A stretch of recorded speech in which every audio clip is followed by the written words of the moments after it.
So good morning, good afternoon, good evening. Welcome everyone. Please keep your microphone muted and use the chat to communicate. Interpretation is available in English, French, and Spanish. Today we start the virtual sessions of the 2021 International Observatory in Participatory Democracy Conference with a session on citizen participation in ecological transformation. We will start with a formal opening and then the thematic panel will begin. Enjoy the session. Madame Ouassenan, adjointe au maire de Cocody en représentation du président de l'OIDP, vous avez la parole. Bonjour à tous. Permettez qu'avant tout propos, je puisse vous transmettre les salutations du maire Jean-Marc José. Je souhaite la bienvenue à tous et mes salutations au secrétaire général de l'OIDP, à la secrétaire générale du CGLU, les maires, les élus et tous les autres participants à ce webinaire. Je suis Nelly Ouassenan, troisième adjointe au maire de la commune de Cocody, dans le district d'Abidjan, en Côte d'Ivoire.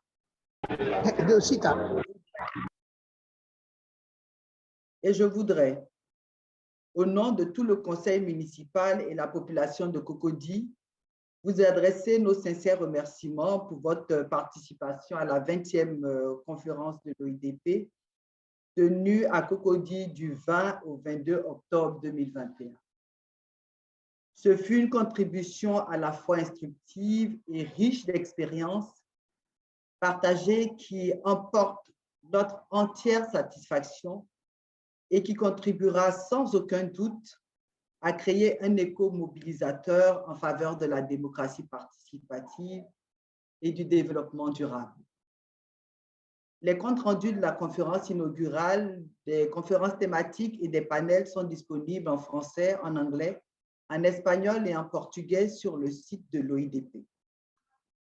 Pour en revenir à la conférence de ce jour, permettez-moi de rappeler, mesdames et messieurs, la COP 26 tenue à Glasgow, en Écosse, du 1er au 13 novembre 2021, qui a révélé les enjeux face à l'urgence climatique, à savoir le maintien du réchauffement à plus de 1,5 degrés Celsius, la réduction des émissions de gaz à effet de serre, la sortie des énergies fossiles. Car nous vivons déjà les conséquences dramatiques du réchauffement climatique, eu égard aux catastrophes qui s'abattent sur différentes régions du monde, avec la Californie ravagée par les flammes, les inondations spectaculaires que nous rencontrons dans certains pays comme l'Allemagne, la Belgique, la Côte d'Ivoire, et la canicule qui sévit au Canada à présent, pour ne citer que ces exemples parmi les plus récents. Il y a donc nécessité et urgence à agir et à résoudre cette crise climatique afin de préserver notre planète. Comment y parvenir dans chacun de nos pays? C'est là toute la question. Le thème de ce jour, participation des citoyens à la transformation écologique, nous situe au cœur d'une problématique qui en elle-même est à la fois un enjeu et un défi, c'est-à-dire l'implication des habitants, les premiers concernés, dans cette mutation écologique inéluctable dont l'impact est à la fois écologique, économique, sanitaire, etc.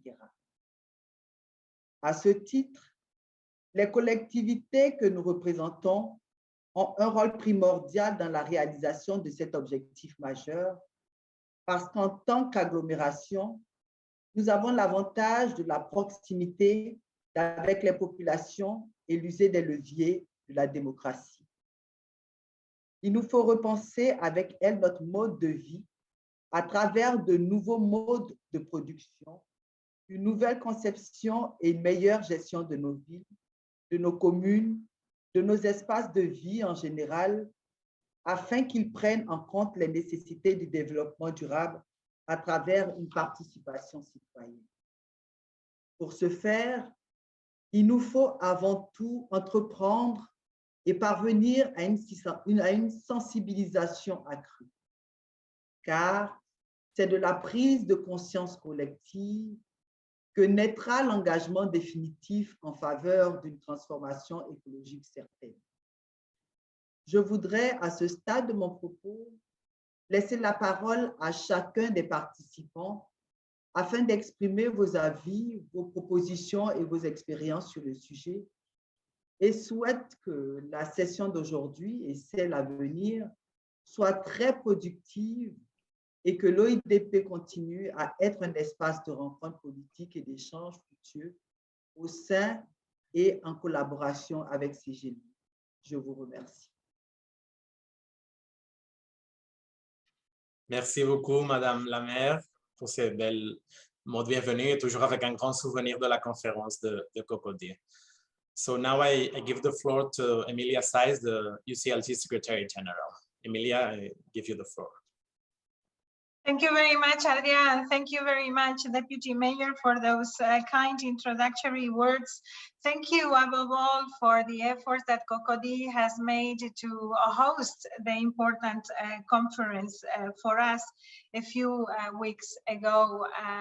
We have known that it was very successful, and we are delighted to continue the deliberations in this online format today.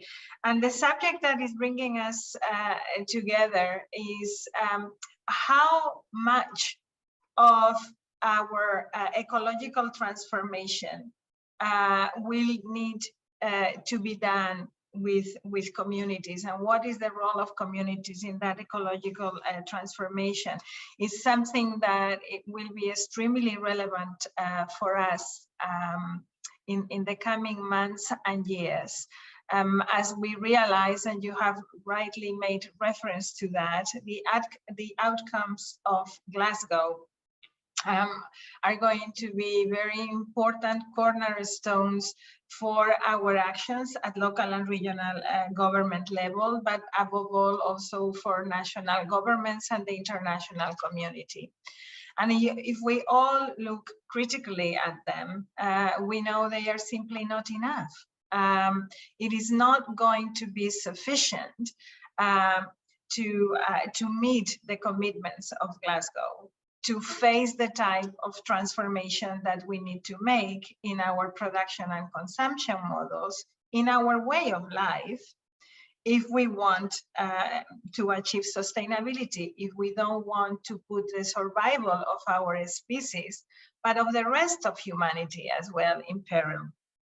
And what we need to talk about today is the kind of role that we all need to play in that transformation. Well, if we look at that from this broader perspective, then we come to realize actually that we need to change our relationship with nature. And changing the human relationship with nature implies changing the relations of cities and local governments with nature, and changing the relationship between local and regional governments, the cities, and the rural areas.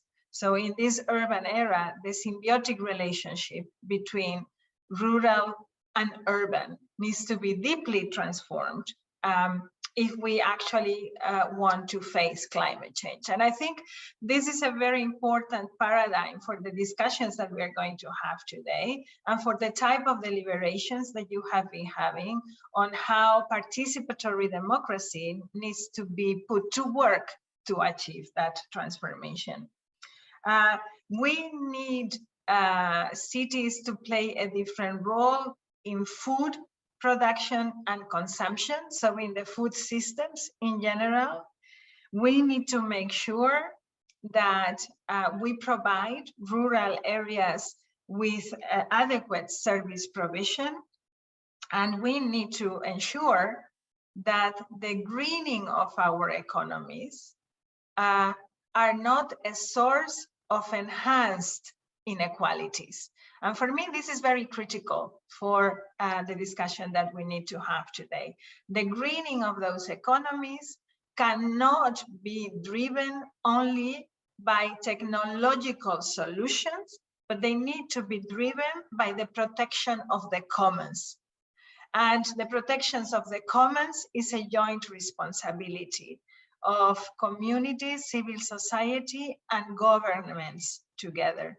It will require a new type of governance that we have been talking about for a very long time, but that now needs to actually happen, this renewal, because otherwise we will not be able to meet the targets to avoid the kind of catastrophes that we know will happen. The rising sea levels and the hazards. So I think it is very important for us to talk today about the knowledge of the communities, the existing knowledge of the communities, about justice in the type of transformation that we need, and about the role of the models that have been preserved by many parts of our world, and in particular in the global south, which can be a very important guideline for the renaturing of the urban space. We are trying to put these discussions at the heart of our agenda. And we think that the experience that the International Observatory on Participatory Democracy has, the wealth of experience that you have on how to ensure that all the voices reach decision-making will be extremely critical to give shape to these ideas. We cannot allow ourselves the greening to become the new tool for inequality. We cannot allow ourselves not to embrace a new relationship with nature. We cannot allow ourselves to stop renewing democracy. I will stop here, but I very much look forward to continue this discussion. United Cities and Local Governments is really grateful for the inputs that your membership always bring to our table, and we are delighted to be not only in this conversation, but in this road to renewal. Thank you very much, Adia, for giving us the floor. Thank you very much, Emilia, for having you and for all this collaboration that's really fruitful for us. Y ahora, sin más, le cedo la palabra a Marc Serra, que es el secretario general del OIDP y concejal de Derechos de Ciudadanía y Participación de Barcelona. Gracias, Adrià. Buenas tardes a todos y todas. Muy contento de saludaros, de volver a veros las caras, aunque sea a través de la pantalla. Bien, yo quería empezar haciendo un agradecimiento a los compañeros de Cocody por el gran éxito de la organización de la conferencia 2021. De las 20 conferencias que se han organizado, quizás, ¿no?, los que conocéis la historia, ¿no?, de la OIDP, quizás fue la más difícil, ¿no?, porque a pesar que las condiciones, ¿no?, históricas, sociales, políticas, económicas, en otras ocasiones han sido adversas, nunca nos habíamos enfrentado al reto de organizar una conferencia en una situación de pandemia, en una situación de crisis sanitaria, con todos los impactos que tiene, las dificultades para el movimiento, las restricciones, y creo que finalmente se ha conseguido organizar una conferencia 2021 en Cocody, pues con una amplia participación y con un muy buen impacto, especialmente en el ámbito africano. Por lo tanto, agradecidos desde la Secretaría General del impulso de Cocody, y pediros que le hagáis llegar al alcalde esta felicitación en nuestro nombre. Bien, decía ahora 2021, un año muy marcado por la pandemia, una pandemia que tiene una cara de crisis sanitaria a través de las medicalizaciones, a través de las enfermedades, a través de las muertes, una pandemia que tiene su cara también de crisis económica y social a través de los despidos, a través de las dificultades para llegar a fin de mes que tienen muchos de nuestros ciudadanos. Pero una pandemia también, y se ha hablado menos de esto, una pandemia que tiene su cara en cuanto a crisis democrática. Y creo que esto es una cosa que a todos y todas las que estamos aquí nos preocupa. Nos preocupa cómo la respuesta a la emergencia sanitaria ha podido provocar respuestas por parte de los gobiernos más centralizadoras, una recentralización, ¿no? En la respuesta, que en un contexto de emergencia es normal, es comprensible, pero que tenemos el riesgo de que no acabe derivando, ¿no? en actitudes autoritarias. Nos preocupa también cómo, debido a las restricciones de la pandemia, pues hemos tenido que cambiar la forma de participar, cómo hemos tenido que dar mucha más importancia al uso de la tecnología.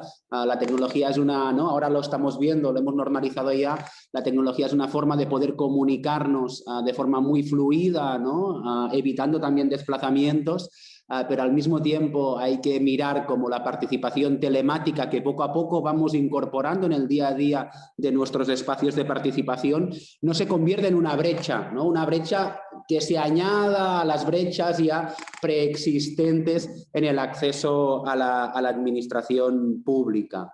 Y finalmente nos preocupa también cómo las restricciones sanitarias que lógicamente todos los gobiernos están acordando, ¿no? Para preservar y para cuidar a la población, están limitando, sobre todo cuando la situación es más compleja a nivel sanitario, están limitando también la posibilidad de ejercer el derecho a la protesta, ¿no? La posibilidad de manifestarse, de concentrarse, este contrapoder ciudadano tan importante para que haya una buena salud democrática. Por lo tanto, quería hacer referencia a esta reflexión más global de que esta pandemia tiene una cuarta cara de crisis, que es la crisis democrática, y que creo que desde la OIDP tenemos un papel a la hora, ¿no? de dar un mensaje de confianza hacia el mantenimiento de la democracia y de la participación.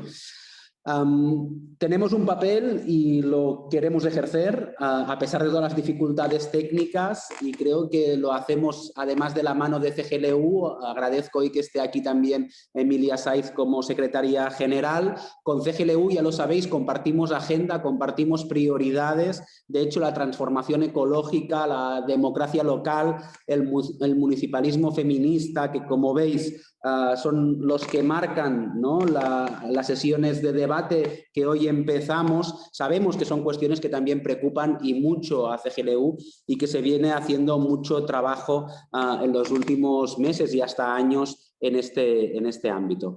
Bien, como IDP hemos tratado de mantener la actividad a pesar, ¿no? de esta situación compleja, ¿no? de gestión de la pandemia. Hemos ido organizando distintas actividades, hemos tratado de tener presencia en fórums internacionales, siempre poniendo encima de la mesa la importancia de la co-creación de las políticas públicas, de tratar de sacar el máximo provecho a la inteligencia colectiva para hacer frente a grandes retos. Se hablaba ahora y se hablará después de la emergencia climática.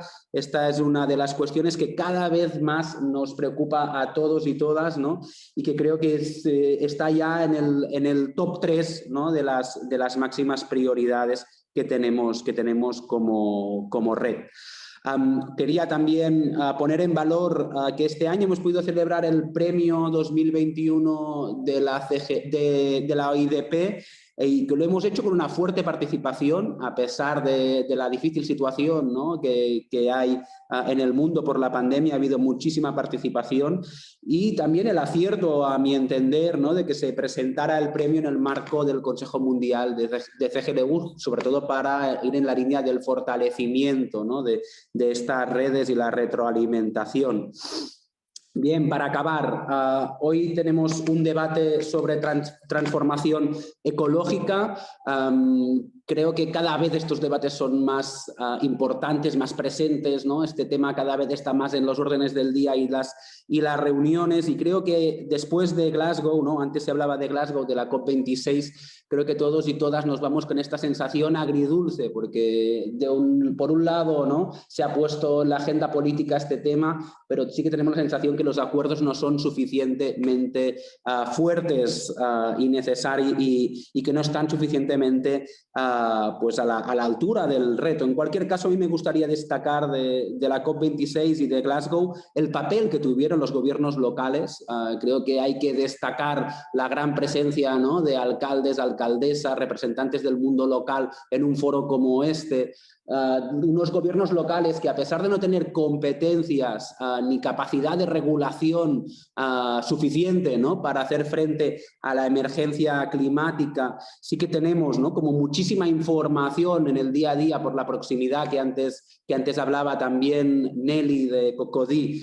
Esta proximidad nos da muchísima información y capacidad también de incidencia, y también yo creo que nos emerge, ¿no? Con fuerza algo que decía ahora hace unos minutos Emilia, ¿no? La importancia de avanzar hacia un modelo de respuesta a la emergencia climática que no genere más desigualdad. A mí me gusta un concepto que es el de justicia climática, ¿no? Que aúna a la respuesta a la crisis climática, a la emergencia climática, con el necesario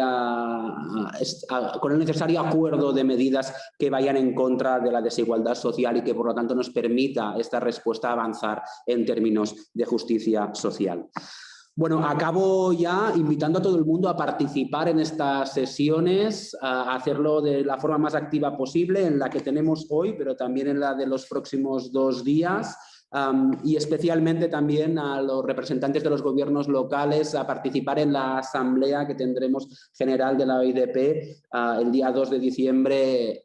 Creo que es importante, ¿no? Que recuperemos la actividad de la asamblea, y que esta asamblea puede ser lo más participada posible para seguir impulsando una red como esta en un contexto con tantos retos, ¿no? Como tenemos ahora mismo. Así que muchísimas gracias a todos y todas, y os escucharemos con mucho interés. Gracias. Muchas gracias, Marc, por estas palabras y por el compromiso siempre tan importante de Barcelona con nosotros y con nuestra red. Y nada, ahora ya para empezar un poco el debate le cedo la palabra otra vez a Emilia, Saiz, la secretaria general de CGLU, para que empiece a moderar este panel. Muchas gracias, Adrià. Pues sí, va a ser un lujazo poder conversar con todas y todos hoy. Tenemos una lista de ponentes muy, muy interesantes. Después Rodrigo Mesías, también de la Secretaría Mundial, aquí va a retomar la moderación, o sea que vamos a hacer ahí tándem. Y yo quisiera empezar agradeciendo a todos los alcaldes, alcaldesas, concejales que estén con nosotros, que sigan este trabajo, que inspiren la transformación y también que tomen inspiración, ¿no? Venimos desde CGLU de unas semanas intensas de intercambio en el marco de nuestro Consejo Mundial, en donde tuvimos el privilegio, como decía Marc, de hacer la entrega del premio de la OIDP, pero también de recibir mandato para seguir trabajando en las agendas de futuro como la que hoy estamos conversando. Y por eso me da especial alegría poder dar la bienvenida una vez más a este diálogo, a esta conversación permanente que va tejiendo acciones al alcalde de Valongo, a José Manuel Ribeiro, para que comience y nos provoque en este debate que nos ocupa hoy. La participación ciudadana y la transformación ecológica. Alcalde, ¿cuáles son las claves para esto? Well, hello everybody. Hello Emilia. Hello Marc, Serra, Adrian, colleagues, and a special word also for our Deputy-Mayor of Cocody. And well, there is not a silver bullet to solve our problems. Maybe if we were angels, probably we could solve all the problems. But we are not angels, so we have to solve it as humans. I believe, you know what I think, because I'm always a defender of citizen participation. I believe that citizen participation brings something new. Not only now, this dialogue is very important about ecological transformation, and not only climate change challenges. I don't think that citizen participation brings only transformation to this cause, no, to everything. But today we are talking about this, and what I can say, what I can share with you is our experience. In the last 6 years, 7 years, when I say we, my municipality and 2 more neighbor municipalities, we created a green infrastructure, a big green infrastructure, 60 square kilometers in Porto metropolitan area, is the biggest green infrastructure of this kind in Portugal. And one of the most important thing that happened was that we tried to engage people, communities since the beginning. And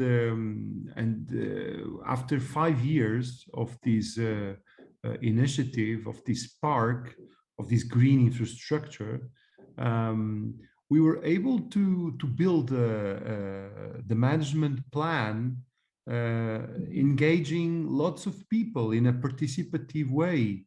And that, as a consequence, just to give you examples, very simple examples, after the approval of the management plan, it was, very easy to create a network of schools. All the schools in the 3 municipalities started to act like a network with the kids, but also with the professors and the teachers, their families, etc., etc., etc. Lately, not so very recently, we moved to a different network. We challenged the people that work in hospitals to create a network of health professionals that could see a green infrastructure, very important also in terms of health, public health. So you see, the main characteristic is also always public participation, citizen participation. But I could give you other examples. We are, since 2016, we are launching a very ambitious project of waste management, door-to-door collection with organic, including organic. And in a population of 100,000 people, we have almost 30,000 that are collecting all kinds of garbage, including organic. It's a very good percentage for my country. But you see, we depend on people participation. If they don't believe, they are not going to help us. And I could give you another example. We have a very interesting project about we call it earth-to-earth composting. It's also an example of a project that depends of citizen engagement. So I could keep giving you examples, but my idea is that we cannot be afraid of engaging people. People what I think is that more and more people need challenges. Probably challenges are 100 years ago or 200 years ago in Europe, I'm talking about our experience in Europe, challenges nowadays are, you know, dreams, maybe simple dreams. Because during lunch, I had a talk with my kid, my biggest, about writing letters and writing messages. In the last, nowadays, we lost the right to mistakes, because now you write a message, and if you send it, it's a problem if you have a mistake. When we write it down, we had time to think about and to rewrite it. So in this world, in this fast world, we have to find challenges. And just to finish, I would like to suggest that we should think in a word, because as a network of municipalities, of people that work at the proximity level, we should try to put the word regeneration in the agenda. Because sometimes we defend things that the national governments say, okay, we are going to do that. And sometimes the words we use don't mean or don't help us. If we, for example, defend the word regeneration, it means they have to invest in changing, for example, forests. We have to start using some words, some concepts. And I'm very concerned with this of regeneration, because it's one of our goals is to regenerate, to have the possibility to regenerate all these forests in this park, 60 square kilometers. It means to really regenerate. It means to plant a forest like a 300 years ago forest. And we can use this concept. If we really use this word regeneration, it means something. If the government says, okay, I'm going to help you regenerate, to regenerate, it means to do something very powerful. So, and it's my thought about this subject, Emilia. Thank you very much, Mayor. Thank you for bringing very concrete examples of those things that can be done, putting things in motion. Look, change is always difficult for humans. Even if we are in constant change, we are very reluctant to accept it, but it is very important. If you have been part of the definition of that change, it makes it easier. The other very important issue, which I bring to the next speaker as well, is this need of challenge that you are putting on the table, which can also be defined as people want their opinions to matter. They want to be close to what is decided, and not always deciding themselves, but being part of the process. And in the kind of engagement that we need to have now with the ecological transformation, this becomes really, really important as well. So thank you for these thoughts, and allow me now to go to the mayor of Are, to Peter Jansson. Are you with us? I'm with you. Welcome, sir. The floor is yours. Thank you. And thank you very much for the invitation to this very important conference. Do you have my presentation? I'm sure colleagues do have it. Please carry on, and they will make sure it's in there. There it is. Here we go. Together, we create the sustainable future for everyone in a magnificent mountain environment. That's our vision for 2050. And I think we're going to start a little bit different in this from the other end. But it's a beautiful vision, isn't it? You can take the next picture.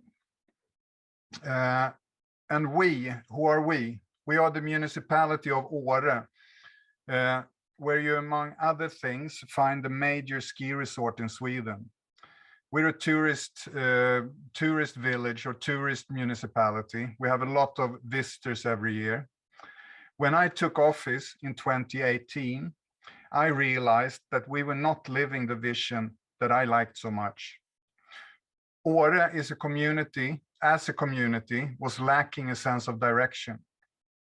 We needed a new vision, or to get the existing vision to do something to us.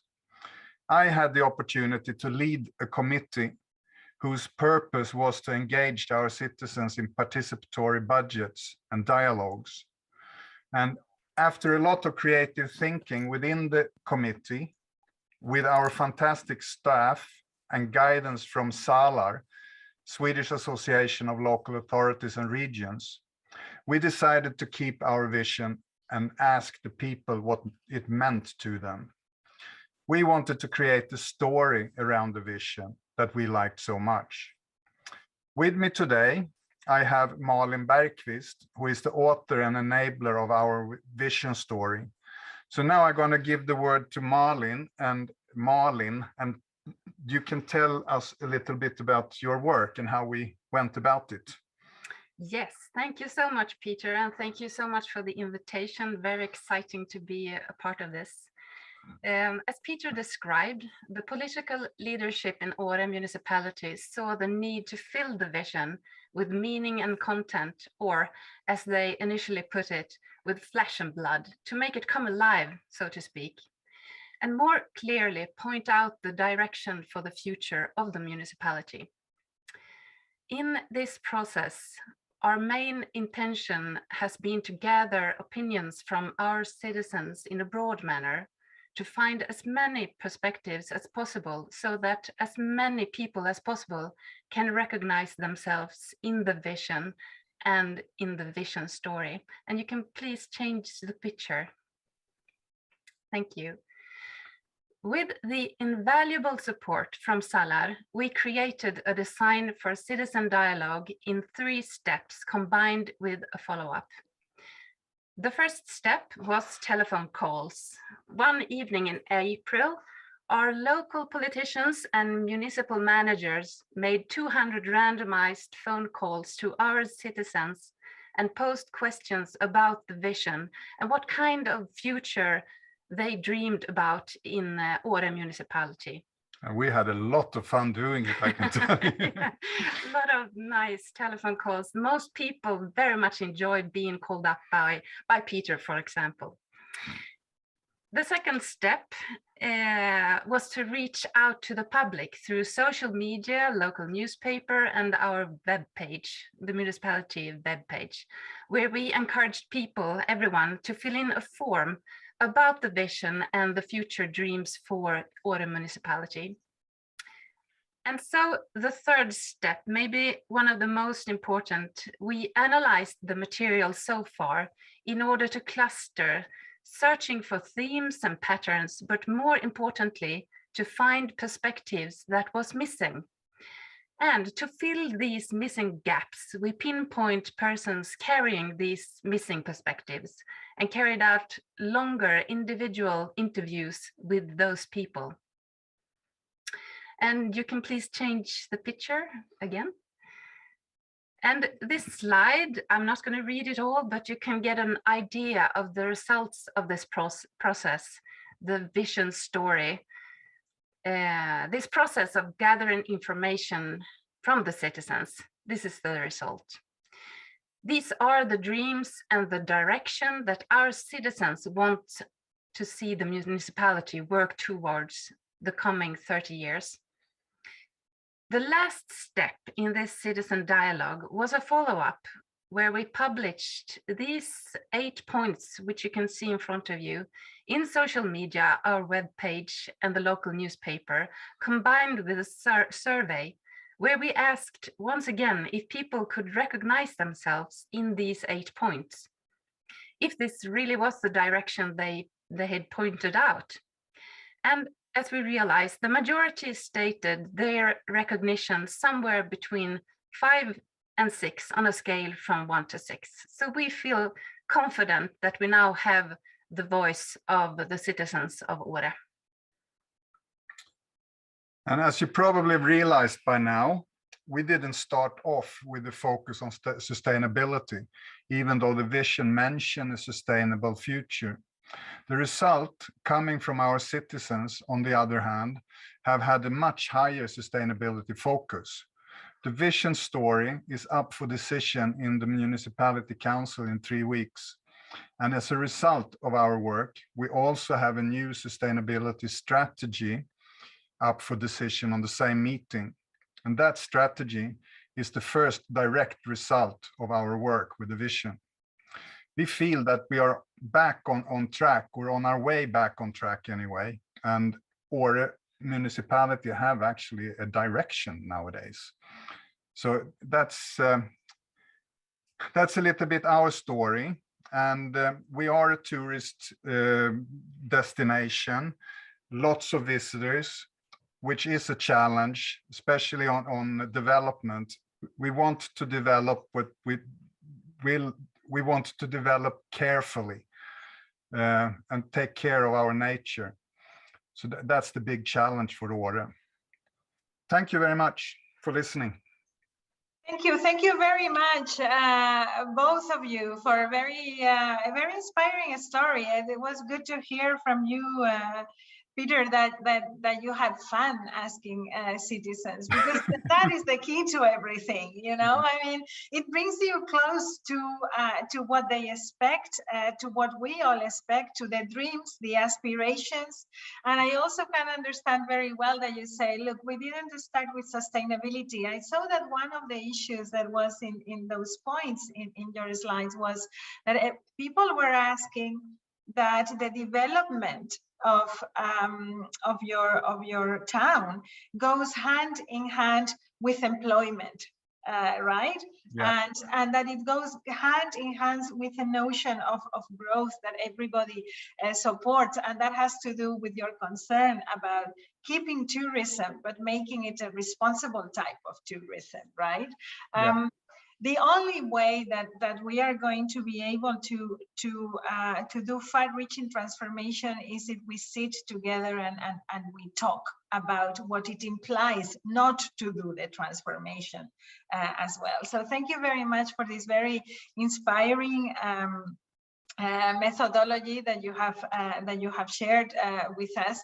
I am sure that that many will have follow-up questions. We are going to share your presentation, and we look forward to facilitating that exchange. Thank you again. Let us go now to a different part of the world. We're going to Cuenca, and we have with us, tenemos con nosotros al concejal José Fajardo, compartiendo las experiencias desde Cuenca en Ecuador. Bienvenidos y bienvenidas. Un gusto siempre tenerles con nosotros, una ciudad muy importante para nuestra red municipalista, porque hace muchas cosas que están muy alineadas con la agenda internacional en el marco de los Objetivos de Desarrollo Sostenible. O sea que un gusto tenerle con nosotros de nuevo, y adelante, concejal. Gracias, estimada Emilia. Un saludo cordial a todas partes del mundo. Buenos días, buenas noches. Bueno, aquí buenos días en Cuenca, en Ecuador. Qué gusto, una alegría inmensa realmente poder participar con ustedes a nivel del continente, del mundo. Nosotros aquí vamos igual a hacer una participación con compañeros que estamos en equipo en esta mañana. Sin antes hacerles llegar ese cordial saludo cariñoso y fraterno desde la administración, desde el municipio de Cuenca, en su cabeza el alcalde Pedro Palacios Ullauri.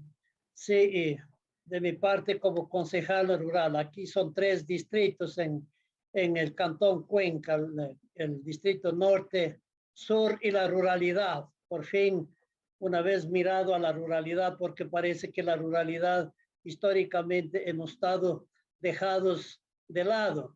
Antes se hablaba de ciudad, ahora ya se habla de cantón, porque el cantón está también involucrado 21 parroquias rurales. Tenemos algunas experiencias. Quisiera ir poniendo digamos, en contexto para poder ubicarnos. Sí, nosotros estamos en Sudamérica, sí, en la República del Ecuador, en la cordillera de los Andes, donde está el cóndor. Sí, hay algunos elementos técnicos, sí. En territorio, lo que es territorio del Cantón Cuenca, tenemos 319.522 hectáreas. El 2.25% es urbano y rural está el 97.75%. Sí, con 21 parroquias rurales y 15 parroquias urbanas.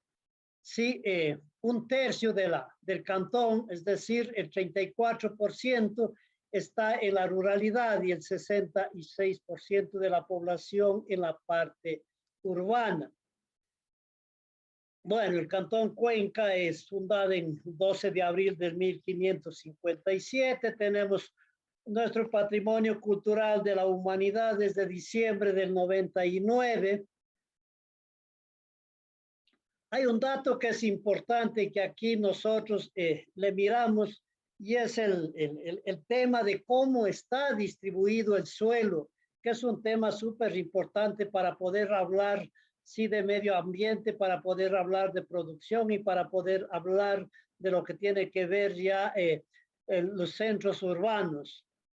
Decimos que el 97.2% es territorio rural y el 2.8, apenas el 2.8 es territorio urbano. Pero tenemos también algún dato súper importante y tiene que ver que la parte más de conservación del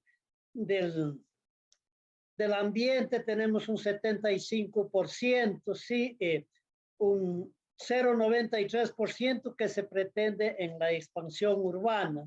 Sí, y solamente un 24%, 24.6% exactamente, que es territorio donde se pretende o está ubicada la producción. El problema está realmente también pensar en qué tipo de suelo tenemos para la producción, porque no todo suelo es, digamos, productivo o está como para producir. Se tendrá que trabajar mucho en lo que tiene que ver con el tema riego, con el tema de ingeniería, ¿no? Si es que es demasiado pendiente, quizás pensar en lo que sería utilizar la tecnología ancestral, ¿no? Quizás empezar pensando en hacer terrazas. Ya en la política pública como visión, en el marco normativo que estamos en este momento trabajando, que tiene que ver el plan de ordenamiento territorial del Cantón Cuenca. Ahí le ponemos una visión al 2033, es decir, de aquí a 12 años, y siempre estamos apuntando a lo que tiene que ser el cuidado, sí, de la naturaleza, sin dejar de lado ese empate que debería haber y lo que ya se ha señalado en esta mañana, en esta reunión, un tema tan importante, decir esa armonía entre naturaleza, ser humano, sin dejar de lado que el ser humano no vive solamente en la naturaleza del medio ambiente, sino que tiene que producir para comer, para alimentarse. Es decir, esos tres elementos tienen que ir bien cogidos de la mano. Y ahí tenemos algunas estrategias, ¿no es cierto? La intervención mientras procesos de participación ciudadana, la delegación de descentralización y de descentralización de las competencias a los GAD parroquiales, es decir, los GAD parroquiales que tengan plena autonomía para desarrollar su política en territorio, sí, en la cercanía a las comunidades, a los pueblos en donde están la ciudadanía, donde está la participación, donde está la gente. Y qué buen ejemplo que se ha dicho hoy día, no ese contacto, si no es posible estar en territorio, pero el contacto, aunque sea telefónicamente, que nos parece importante porque tiene que haber la participación.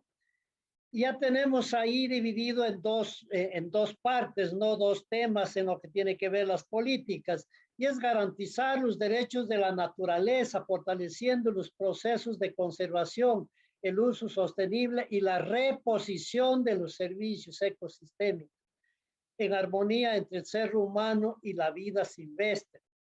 Y tenemos también que garantizar y promover una ética ambiental corresponsable con buenas prácticas sostenibles ecológicas, reduciendo la vulnerabilidad y el aumento de la resiliencia en el sector social y los ecosistemas ante los efectos del cambio climático, que si hoy efectivamente no tenemos ese esfuerzo, esa valentía, esa gran minga, decimos nosotros aquí en la ruralidad, esa minga de voluntades, esa minga de instituciones, esa minga de parroquias, las mancomunidades, entre cantones, entre provincias, para apuntar a aquello, sí, a la sostenibilidad. Realmente habría que preguntarnos qué herencia podríamos dejar para nuestros hijos, para nuestros nietos. Es decir, tenemos una tarea súper importante e insisto, tiene que ser en coordinación, en armonía,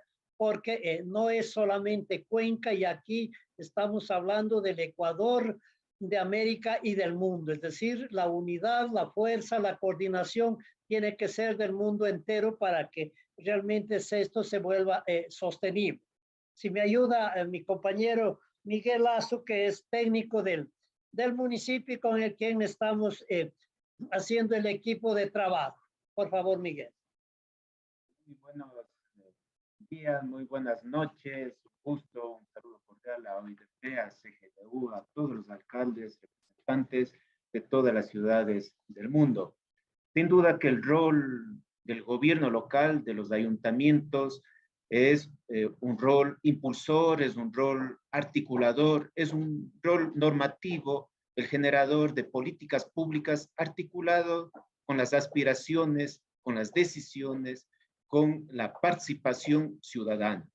En nuestro cantón se fortalece el área ambiental, vinculado al área social, al área económica, pero sustentada en la identidad local, sustentada en la cultura, en el patrimonio cultural también, que como ciudad andina, como una ciudad intermedia que somos, Cuenca, Ecuador, y sobre todo vinculado al empoderamiento ciudadano, al empoderamiento social. Aquí yo creo que es fundamental hacer un pacto mundial, un pacto por la conservación, por la preservación, por el manejo ambiental, un pacto por la vida, un pacto para cuidar nuestra Pachamama que manifestamos acá en nuestra área andina. Pachamama significa nuestra madre tierra, nuestra casa común, y ahí todos tenemos parte, los empresarios, los ciudadanos, las instituciones públicas, todas las organizaciones sociales que intervienen en el territorio. Este pacto mundial es fundamental fortalecer. El otro aspecto importante, lo que se viene realizando en Cuenca desde hace algunos años ya, tenemos una planta de tratamiento de biopeligrosos.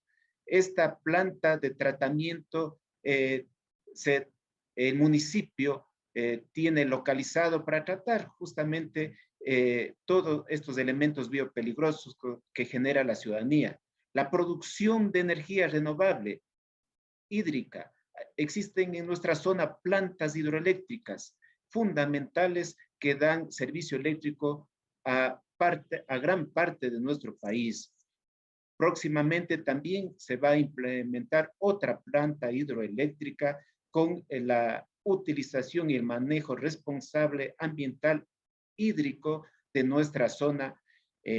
Cuenca es una de las ciudades, pocas ciudades en el mundo que cruzan por nuestra ciudad 4 ríos y sus afluentes. Cuenca dispone de un sistema de monitoreo de la calidad del agua de los ríos de Cuenca y calidad del aire. Es fundamental este monitoreo donde que se toma las medidas pertinentes para ir mejorando la calidad del aire y también del agua que bebemos. Fíjense que acá en Cuenca podemos tomar el agua directamente del grifo, de la llave, lo que no pasa en otras ciudades y en algunas regiones del mundo. Sistemas de recolección de aceites usados y pilas usadas. Un minutito para ir acabando ya, compañero. Muchas gracias. Muchas gracias. Un sistema de recolección de basura. Tenemos una asignación presupuestaria a los 21 gobiernos parroquiales del Cantón Cuenca, que cerca del 80% de inversión lo realizan en proyectos vinculados a articulación y manejo ambiental.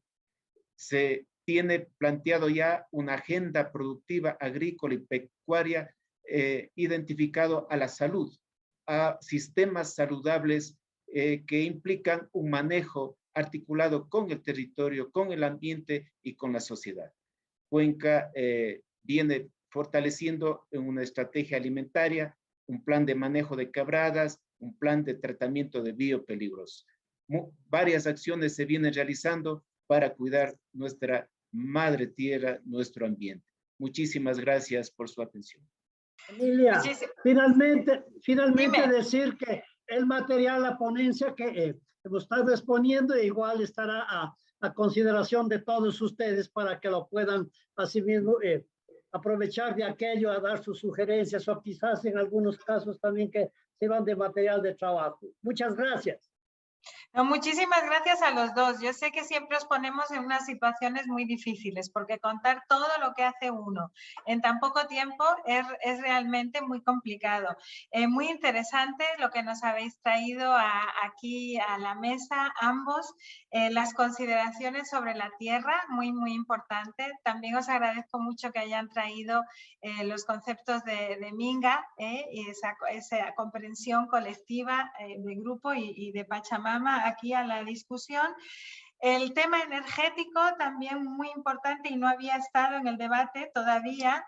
Y después esos derechos de la naturaleza, que lo hemos dicho así como de corrido, José, pero es una temática realmente muy importante en el ámbito internacional porque los derechos de la naturaleza no están del todo reconocidos y creo que en esta transformación que nos proponemos vamos a tener que entender eso y nadie más que mejor que las generaciones que vienen para ayudarnos a consolidar esa idea. Mucha educación nos va a hacer falta para que eso llegue bien, bien lejos. Y ahora voy rápido a Rosario, otra municipalidad que comparte muchas visiones con el movimiento internacional, y vamos al secretario de Medio Ambiente y de Espacio Público, a Diego Leone. Un gusto tenerles por aquí.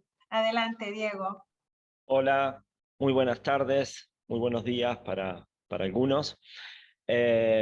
Bueno, ser parte de esta 20ª conferencia es un honor para nosotros, para los ciudadanos de Rosario y para nuestro gobierno.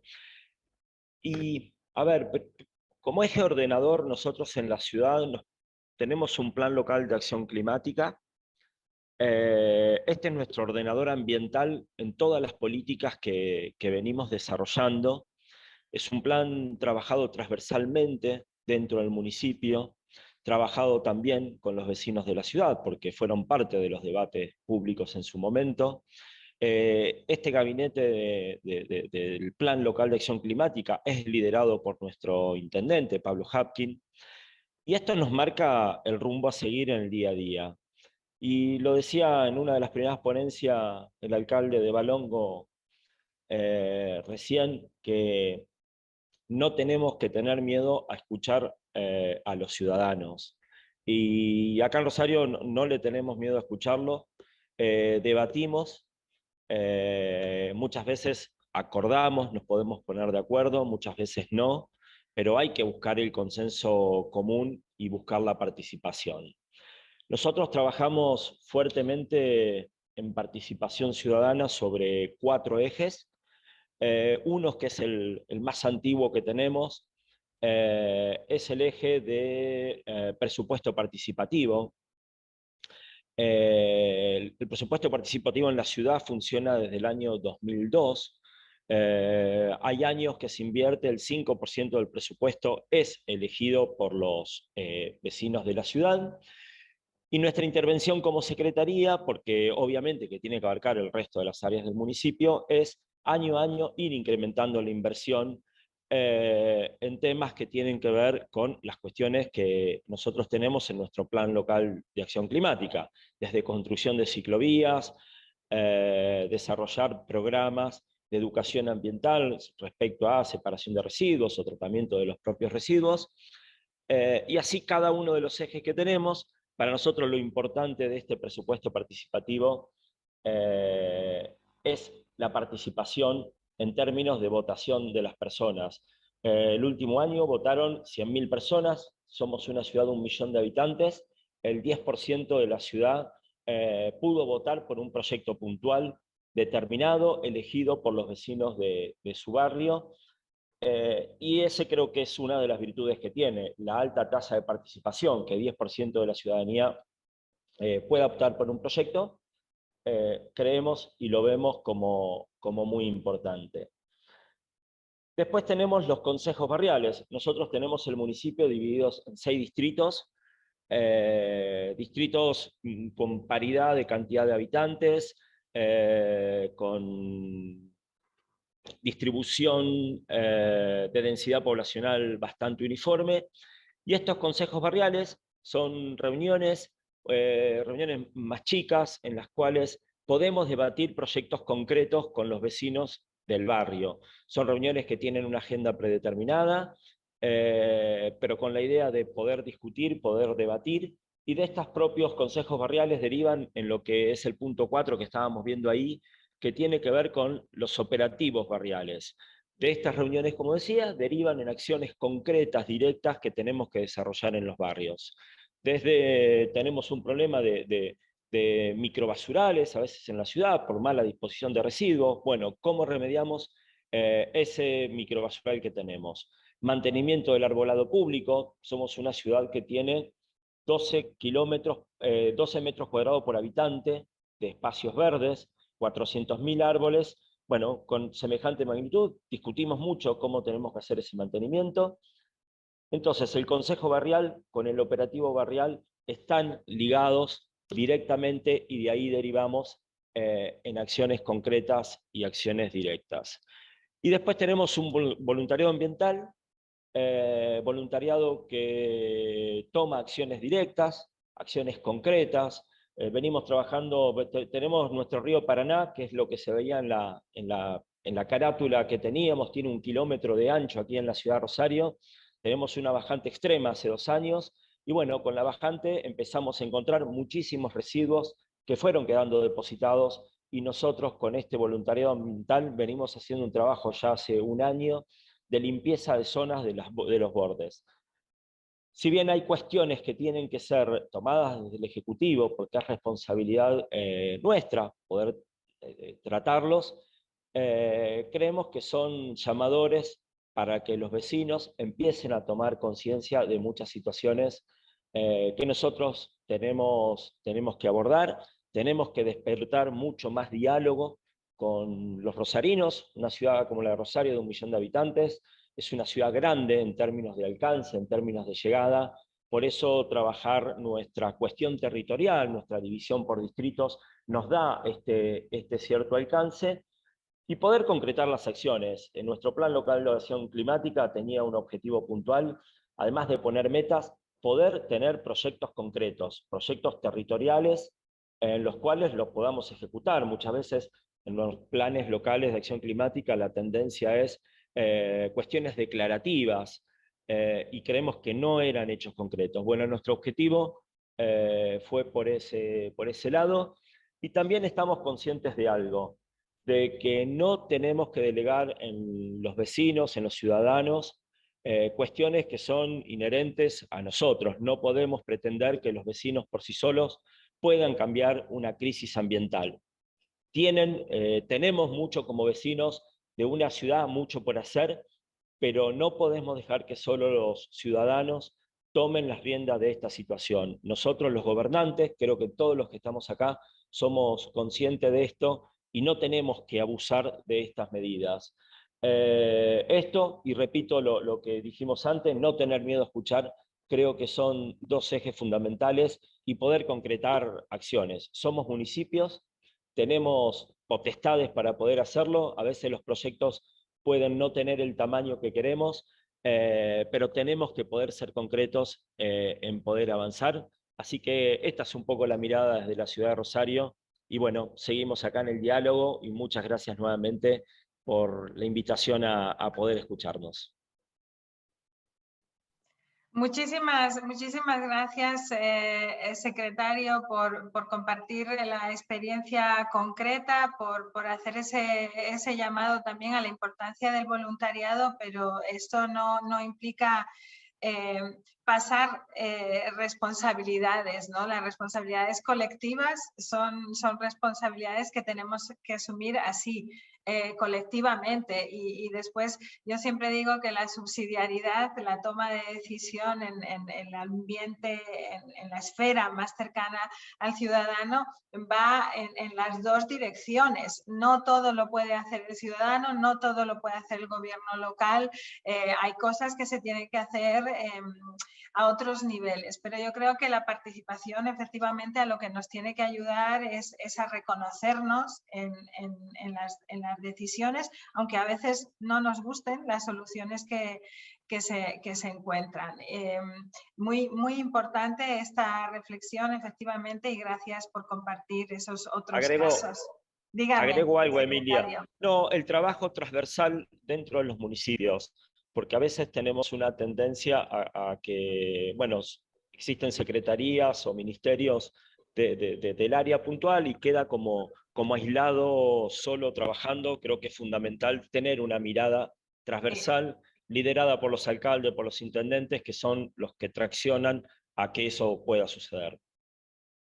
Muchas gracias. Yo creo que eso hacía referencia también Peter Jansson de Suecia, cuando nos decía que cuando habían hecho esta consulta y su visión estaba íntimamente relacionada con la sostenibilidad, pero no habían empezado con las preguntas de sostenibilidad, sino más con las aspiraciones que tenían la comunidad para su municipio, y esa visión más transversal y fuera de los sectores creo que es efectivamente muy importante, porque todos tenemos muchas dimensiones, todos y todas, ¿no? Somos muchas cosas al mismo tiempo y cumplimos diferentes papeles. O sea que gracias por este último comentario, y ahora voy a quedarme, bueno, lejos pero cerca, sigo en Argentina, voy a Buenos Aires con Manuela Maunier, que es la subsecretaria de Participación Ciudadana del Gobierno de la Ciudad Autónoma de Buenos Aires. Un gusto tenerte con nosotros, Manuela. Te cedo la palabra. Muchas gracias. Bueno, primero gracias a todos y a todas, a la UIDP sobre todo, por esta invitación para compartir este espacio. La verdad que siempre sentimos que estos encuentros para compartir experiencias, intercambiar distintos aprendizajes y de manera colectiva son extremadamente importantes para seguir construyendo y viendo el rol que tiene la participación ciudadana en la creación de nuevas políticas públicas, y sobre todo con este reto tan importante que tiene que ver con la transformación digital. No sé si por ahí está la presentación, si no voy yendo, no hay ningún problema. Me parece ahí la tienes, ahí está. Buenísimo, vamos a la siguiente, si se puede. No sé si está Adrián, pobre, que si pueden pasar a la siguiente, buenísimo. Cuando hablamos de transformación ecológica, lo que tenemos que empezar a pensar es qué desafíos tenemos las ciudades, ¿no? Como generadores y como motores de esta transformación. Y para eso creemos que es clave, y el desafío más complejo que vamos a tener es en generar alianzas, porque la transformación ecológica no la podemos hacer solo desde el Estado.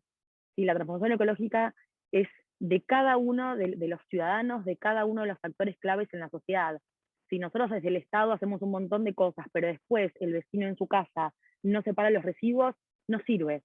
Entonces tenemos que abarcar este gran problema como algo mucho más amplio, generando alianzas con el tercer sector, con organizaciones de sociedad civil, con la academia, con vecinos y vecinas, y haciendo de esto un eje clave para trabajar en conjunto con todas estas alianzas, tal como decías vos, Emilia, al principio, que hablabas de la necesidad de este entramado social en conjunto con todo el grupo y el colectivo de ciudadanos y ciudadanas que somos parte de cada una de las ciudades, ¿sí?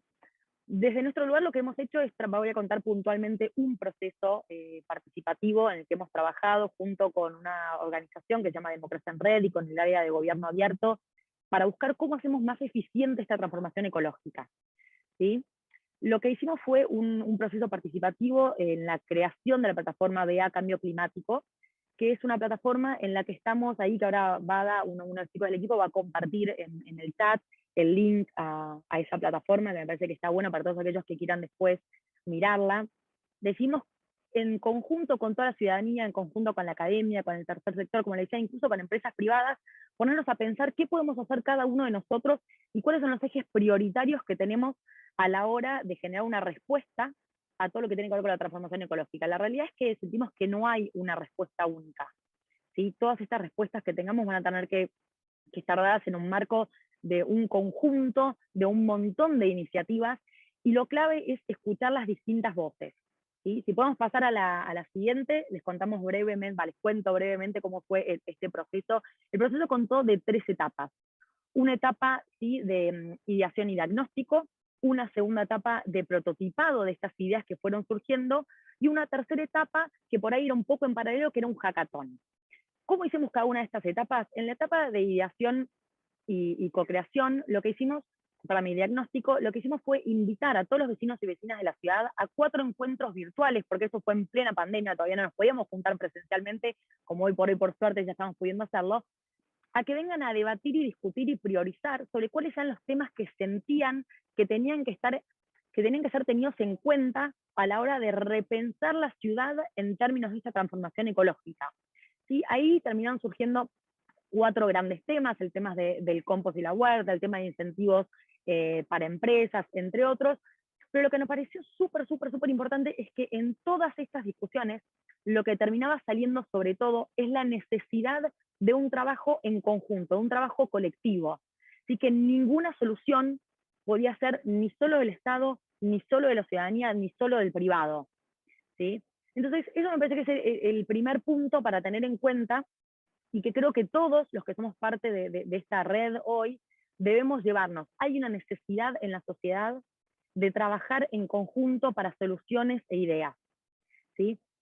Todas esas ideas que surgieron de la primera etapa de diagnóstico e ideación, luego fueron llevadas a un momento de prototipado.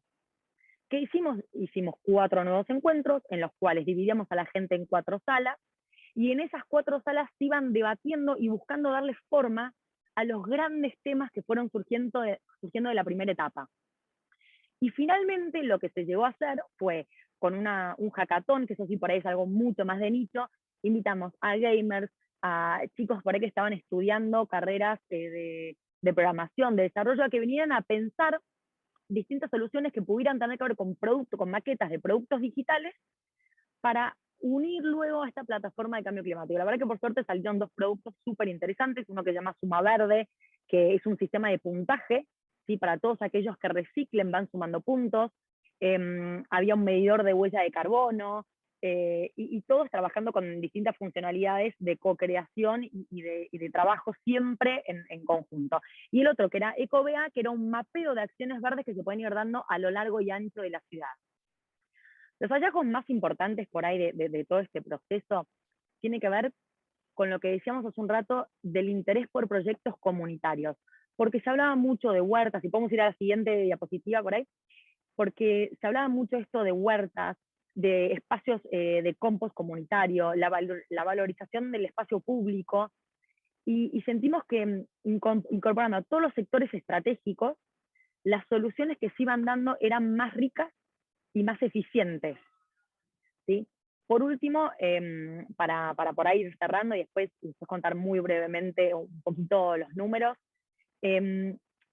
lo que sentimos que es más importante a la hora de crear estas nuevas ciudades, ¿sí? de pensar en una nueva forma de gobernar, es algo que dijeron varios, que decía Marc cuando hablaba un poco de la co-creación y de cuáles son los nuevos desafíos de la virtualidad, también lo decía recién la persona de Rosario, y lo dijeron varios los que ya hemos hablado, de cómo hacemos para en comunidad encontrar soluciones que incorporen las perspectivas de la ciudadanía, que no tengamos miedo de escuchar a todos los vecinos y vecinas de la ciudad, de trabajar en un proceso de definición, implementación y evaluación de políticas públicas en conjunto. Y el rol clave del trabajo para una transformación ecológica va a tener que ver con el papel central que jugamos todos nosotros como ciudades.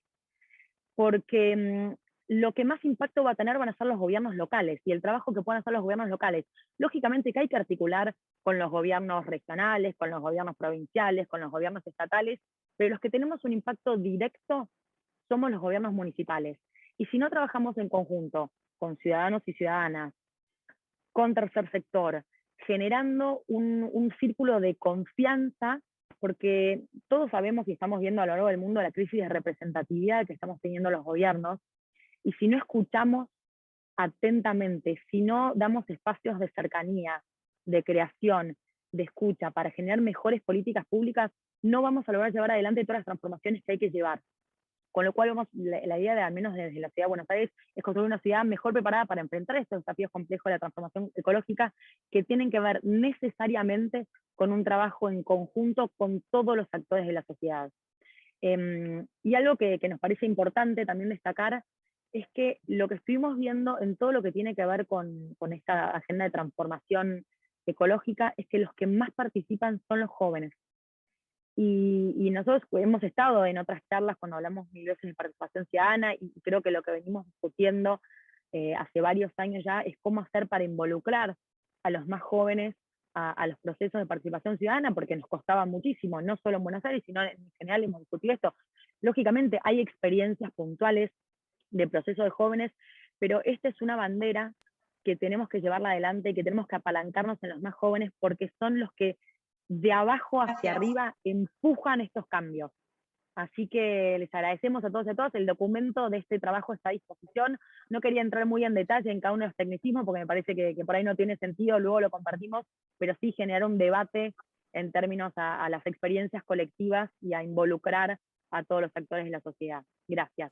Gracias, muchísimas gracias, subsecretaria, por esta presentación y muy claro, efectivamente, ese proceso de participación que no está solamente, no se queda en la idea, sino que también tiene una dimensión de aplicación de la idea muy interesante y una conexión entre la tecnología y otras formas de co-crear o otras herramientas que es muy interesante. Ha dicho usted también que el impacto de este cambio, al final las ciudades le tienen directamente y son las que van a conseguir la transformación.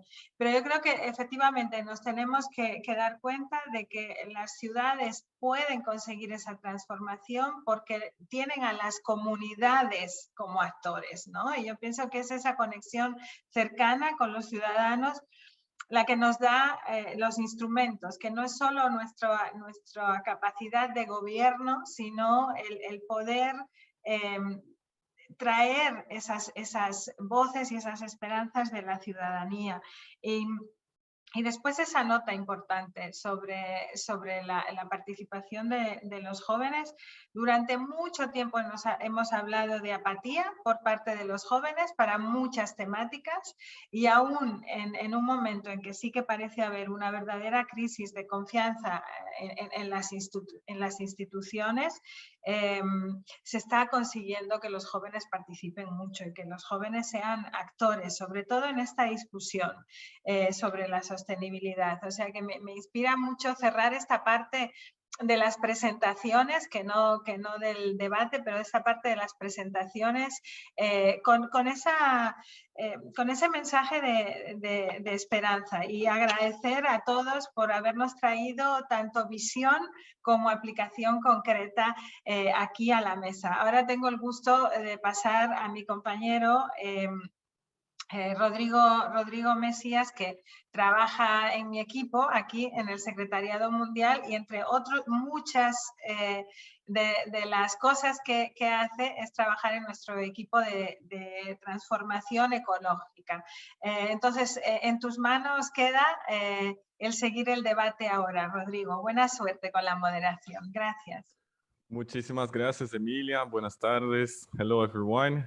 Very excited to join these debates today. I think that some very clear messages are already coming up. Many colleagues mentioned the COP 26 that happened in Glasgow. Some of the things that the international community is discussing is how are we going to get to the pathway that can reach carbon and emissions neutrality by 2050.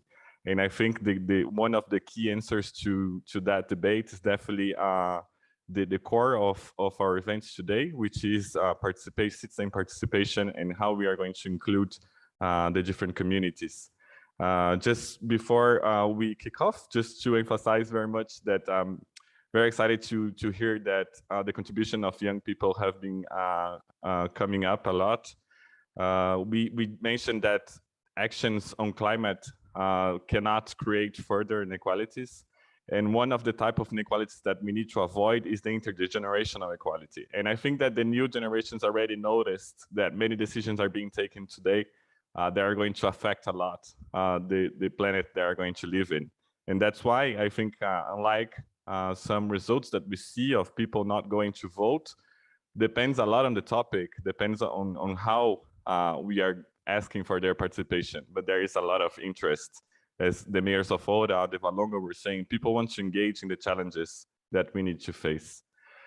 So without further ado, I would now like to call Maria Price. She's the Chancellor at the Swedish Council for the Promotion of Municipal Analysis. Ms. Price, thank you very much for joining. We are eager to hear from you. Thank you very much. Thank you for being invited to this event. I'll give you a small presentation about data and statistics on this area that we work with in Sweden. The small organization I work with is financed by the Swedish state and SALAR, Swedish Association for Local Authorities and Regions. And we have this database that's meant to use for regional and municipal benchmarking. There's a lot of data, about 5,000 key performance indicators, different types. It's all resources and quality and volume statistics of different kinds. The meaning of this is to be transparent with what we know about municipalities and regions, how it is in the schools, how it's with all the factors going along with the sustainability. For instance, how many cars in one municipality is, how many of them are fossil free, how many kilometers of cycle paths are there, or how much ecological food do they buy. Those kinds of comparisons and benchmarking is what's meant to be with this tool, actually. And the next picture, there is a small part of this database used for comparisons and benchmarking connected to the Agenda 2030 and the SDGs. If you change the picture, please. There's about 50 indicators specifically chosen to function for the local area and to do analysis on what's our strengths and what's our weaknesses in this area. Many of these indicators, they link to several of the SDGs. So it sounds not as many with 50 of them, but still they can be used connected to several SDGs. And the aim is to measure progress towards the SDGs and to give the local authorities information about what to take action on. On the next picture, there's an example of how a table can look in this database. It's totally open, so if you go to collada.se, you will see, you will come to this database immediately, and you can choose any municipality or any region in Sweden and see how they are compared to each other. And we use this standard coloring with green, yellow, and red to signal how things are. And this is just an example from goal 6 and goal 13 on climate action and water and sanity. How it looks for a certain municipality in Sweden. And if you take the next picture, that's some sort of different ways of this visualization of this data in both charts and maps and so on, to help the municipalities to see what's extra urgent in our area to work on. So they can use these statistics for comparisons and benchmarking with their peers, and have some sort of facts to see what's most important for us to take action on in these matters, and what should we prioritize.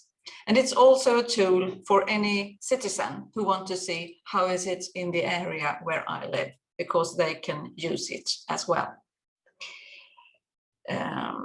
All these numbers can be exported via API for those who want to do that, and also to Excel export and so on. So for those who want to work more with numbers. But actually, the thing is to use this database and do these benchmarking in the database on the website is for a lot of municipalities the easiest way to use it, and it's really well used in Sweden. There are several thousands visitors every day in this database, so it's well used, and all the 290 municipalities in Sweden use it for their benchmarking work. And I will stop there, I think. Thank you very much, Maria Price. I think that's very important, the issue of data. This is something that we also raise as a big concern, especially considering local government's capacity in their diversity. So cities, all kinds of cities need to have access to that data. And then a second step, how we make that data available for the citizenship. I think we have some very interesting examples, such as the one you just presented, but also the platform from Buenos Aires, that is also a step on that direction. And not only data that we collect, for example, through satellites or through government action, that of course requires this interaction between the different spheres of government, but also how we incorporate into that traditional knowledge, the experience from communities. This is also something we are going to have to take a look on. Thank you very much for the intervention. So next, I'm going to call Gilles Namour, Councilor of Grenoble. Mr. Namour, are you there? Yes, there you go. Thank you very much for joining. The floor is yours.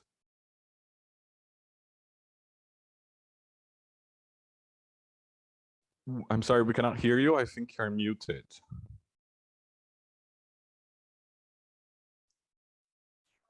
Gilles, pardon, je pense que vous avez le micro, vous devez l'allumer. Excusez-moi, oui, effectivement. Je disais que je suis adjoint au maire. Je ne suis pas le maire de Grenoble, je suis juste son adjoint en charge des espaces publics, des mobilités, de la nature en ville. Voilà, mon intervention, elle est pour dire que globalement, Grenoble, qui est une ville cuvette, une ville entourée de montagnes, une ville qui subit aujourd'hui le changement climatique quasiment 2 fois plus vite que les autres villes en France à cause de sa situation géographique, à cause de son environnement. C'est une ville qui doit effectivement s'adapter plus vite au changement. Alors, le but, il est de réduire notre impact sur ce changement climatique, mais il est surtout, on reste modeste, il est d'adapter la ville à un changement climatique, un changement qui se manifeste par effectivement des étés plus chauds, plus secs, moins d'eau, des phénomènes climatiques plus violents en automne, par exemple, et puis aussi des gelées tardives qui fait que on a des difficultés à s'adapter lorsqu'on veut végétaliser la ville, comment on plante des nouvelles essences, comment on fait en sorte que la végétation s'adapte finalement à ce changement climatique. L'adaptation passe pour nous par beaucoup de végétalisation. Grenoble, c'est une petite ville en surface, 18 km², mais très dense. C'est la ville la plus dense de France, c'est 160 000 habitants, c'est une agglomération de 450 000 habitants. Et donc, du coup, c'est assez particulier parce que la ville est très minérale et pas assez végétale. Et du coup, l'enjeu pour nous, il est de vraiment végétaliser la ville. Végétaliser, c'est-à-dire faire pousser, faire planter des arbres, végétaliser un maximum.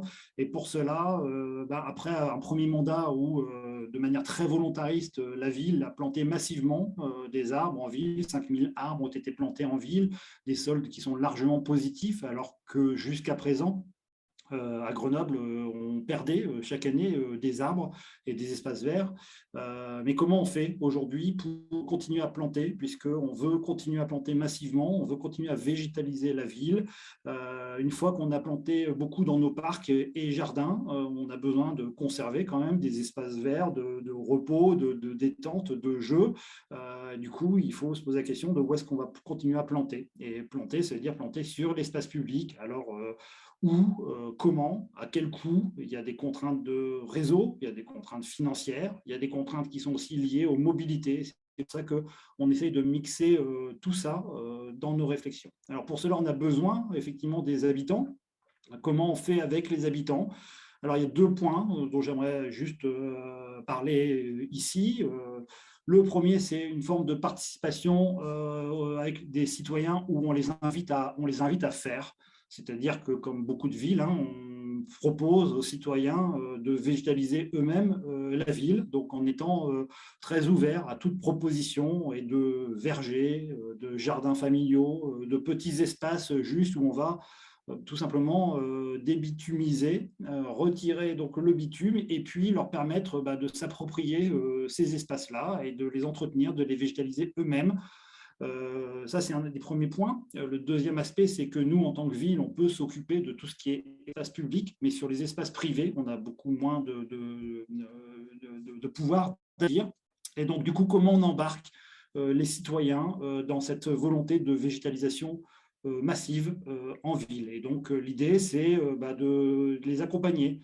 On donne des arbres, on donne du conseil sur comment végétaliser, qu'est-ce qu'il faut planter dans les villes. On invite aussi les citoyens à travers ce qu'on appelle des chantiers ouverts au public à construire eux-mêmes soit du mobilier urbain en bois, soit carrément des chantiers ouverts au public végétaux, c'est-à-dire on va vraiment les accompagner à faire des potagers avec tout ce qui va avec autour d'un potager pour pouvoir sécuriser l'endroit, pour pouvoir le rendre plus agréable un peu partout. Le dernier point de participation comme ça on va dire, inciter les gens à faire, c'est qu'on se rend compte que quand on essaye de mettre en place des actions citoyennes de type des clean walk, essayer d'inviter les gens à nettoyer un peu la ville, à participer à la ville, quand c'est trop institutionnel, on n'est pas vraiment suivi.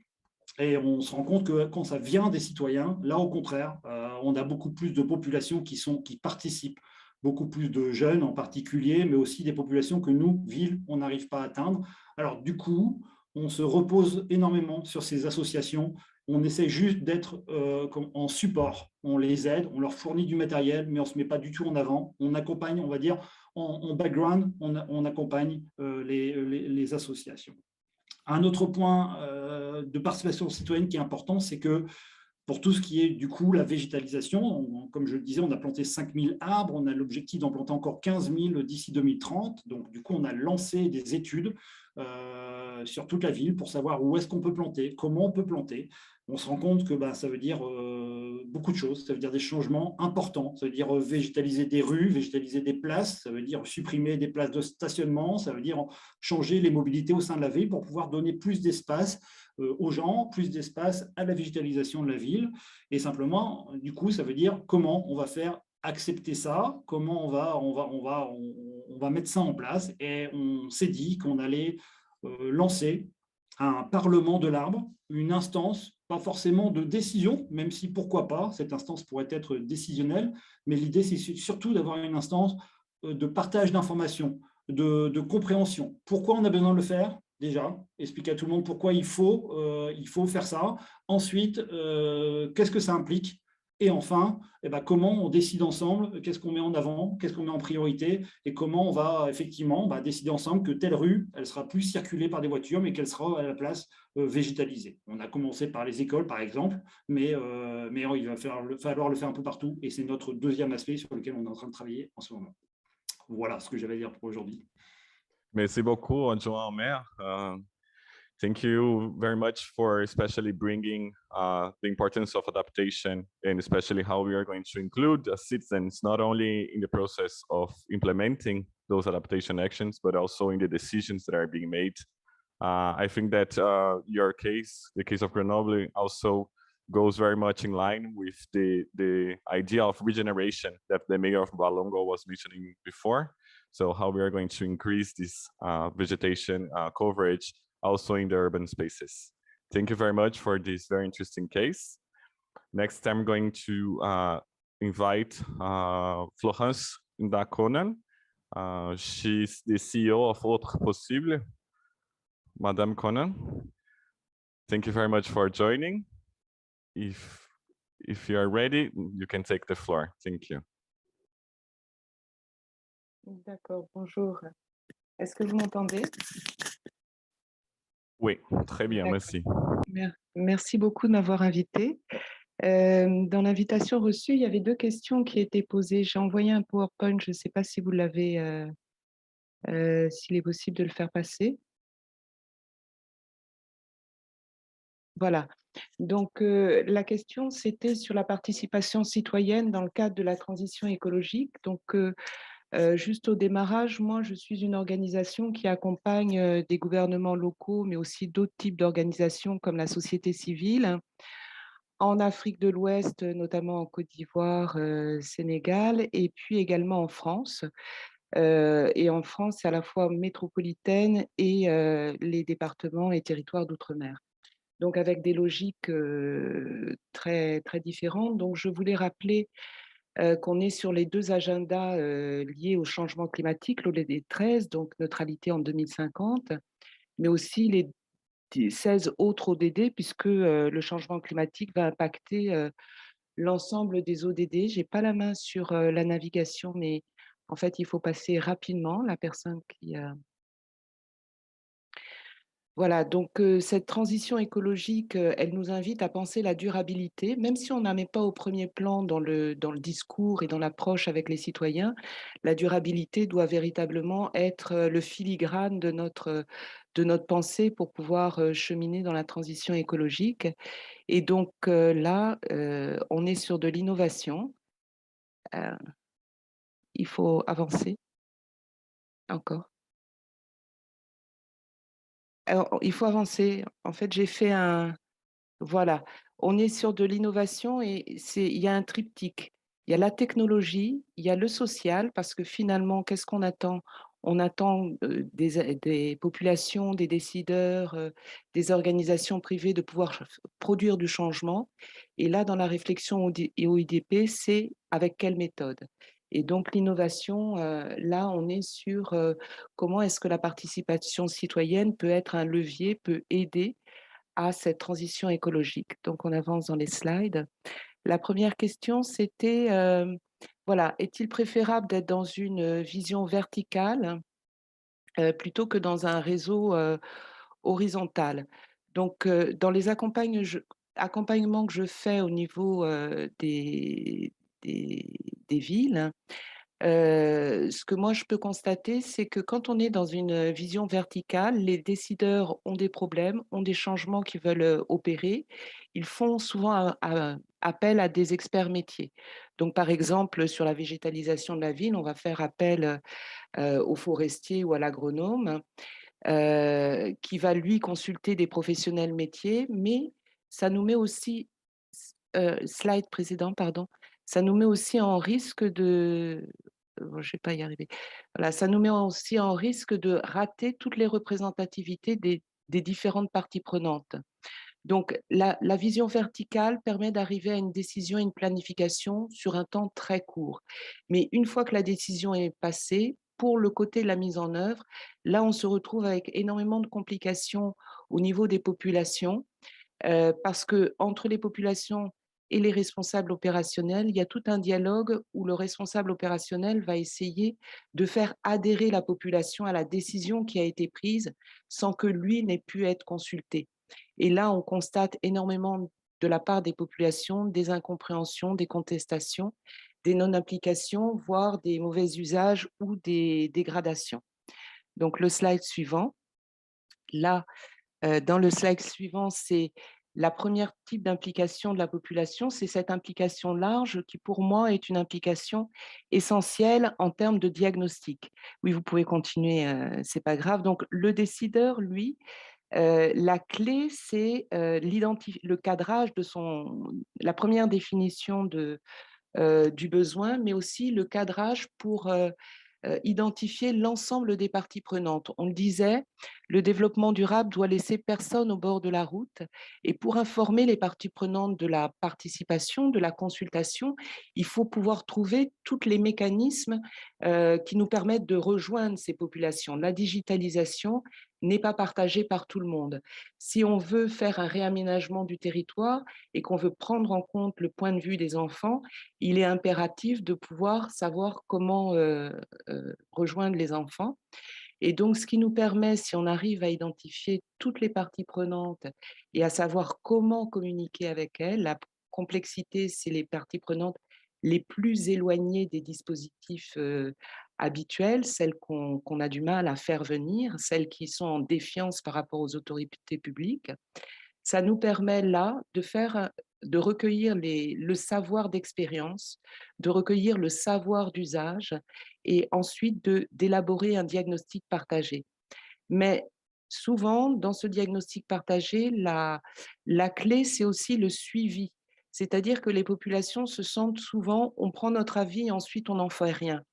Donc, la communication autour de qu'est-ce qui a été recueilli et qu'est-ce qu'on en fait, c'est quelque chose d'essentiel. Les populations sont valorisées par la reconnaissance, comme tout à l'heure en Suède, quand on a téléphoné directement aux personnes, c'est une énorme valorisation. Mais quand c'est le silence radio après sur qu'est-ce que ça devient de la parole, de la vie, de l'idée que j'ai communiquée, là, la population s'éloigne encore à nouveau un petit peu plus des autorités. Le slide suivant. Donc, pour moi, il est vraiment impératif de pouvoir consulter largement. On est sur un temps long de consultation, mais aussi on est sur des informations extrêmement précieuses, parce que si je reviens sur l'exemple des enfants, on a tous été enfants il y a 20, il y a 30, il y a 50 ans, il y a 70 ans, mais on a aujourd'hui du mal à se placer du point de vue des enfants. On n'a plus les 85 cm de haut d'un enfant de 4 ans pour pouvoir se représenter qu'est-ce que c'est que la ville, qu'est-ce que c'est que les pots d'échappement, qu'est-ce que c'est que les tas de déchets à hauteur d'un enfant de 4 ans. Donc ça, c'est pour la consultation. Maintenant, la deuxième question, c'était est-ce que l'intelligence collective et la mise en réseau horizontale est un levier pour la transition écologique? Pour moi, c'est l'essentiel. L'intelligence collective, c'est la force du 1 + 1 = 3. Parce que dans la transition écologique, on est dans des challenges qui sont systémiques. Et le système n'est pas l'addition des éléments du système, c'est aussi toutes les relations qu'il y a à l'intérieur du système. Et l'intelligence collective, elle nous permet d'apprendre pour pouvoir agir. d'agir pour pouvoir apprendre, pour pouvoir comprendre et innover. On passe à l'action, on ne subit pas. L'intelligence collective permet de faciliter et de fluidifier les collaborations, collaboration entre citoyens, entre générations, mais aussi avec les autorités publiques. L'intelligence collective nous permet aussi de concevoir des produits et des services incluants si on a réussi à mobiliser, à identifier toutes les parties prenantes et à trouver des modalités de collaboration adaptées au profil des personnes. Et tout à l'heure, un intervenant disait que dans le monde d'aujourd'hui, on n'a plus le droit à l'erreur. Moi, je crois qu'aujourd'hui, enfin, que le monde d'aujourd'hui doit absolument réinstaurer ce droit à l'erreur, parce que pour pouvoir relever le défi de la transition écologique avec les citoyens, on ne déresponsabilise pas les autorités, mais on met tout le monde ensemble dans un réseau horizontal qui doit pouvoir définir le sujet, comprendre, observer, partager ensemble des arbres de problèmes, des arbres de solutions, expérimenter, revenir de façon itérative au point de démarrage pour redémarrer. On est véritablement sur une période d'essai-erreur, on n'a plus de certitude, on n'a plus de sachants qui connaissent et qui savent ce qu'il faut faire, mais avec l'intelligence des scientifiques, des élus, des professionnels et des citoyens, on est là sur tous les ingrédients qui, selon moi, sont nécessaires à l'innovation sociale et à la co-construction d'un résultat Pardon, qu'il faudra améliorer. Si vous pouvez conclure. Voilà, qu'il faudra améliorer, mais un résultat adapté qui nous appartient à tous, qu'on a envie de protéger parce qu'il vient de nous et qu'on a envie d'améliorer. Merci beaucoup.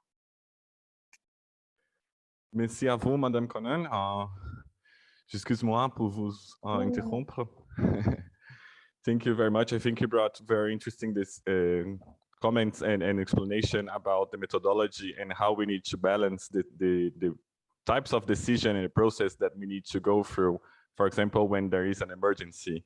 But that does not mean that for what is coming next, we can skip the citizen participation. There was a lot of doubt and still is regarding the recovery from the pandemic, that we were afraid that we'd go back to a path that is not going to put us in a, let's say, carbon neutral or a climate, a path that can address the climate emergency. So definitely a long-term planning on the participation is necessary. Thank you again for the intervention. And next, I'm going to my home country to invite Mr. Daniel Mancebo. He's the head of the planning office at the Rio de Janeiro municipality. Daniel, very keen to hear the case of Rio de Janeiro. Thank you very much for joining.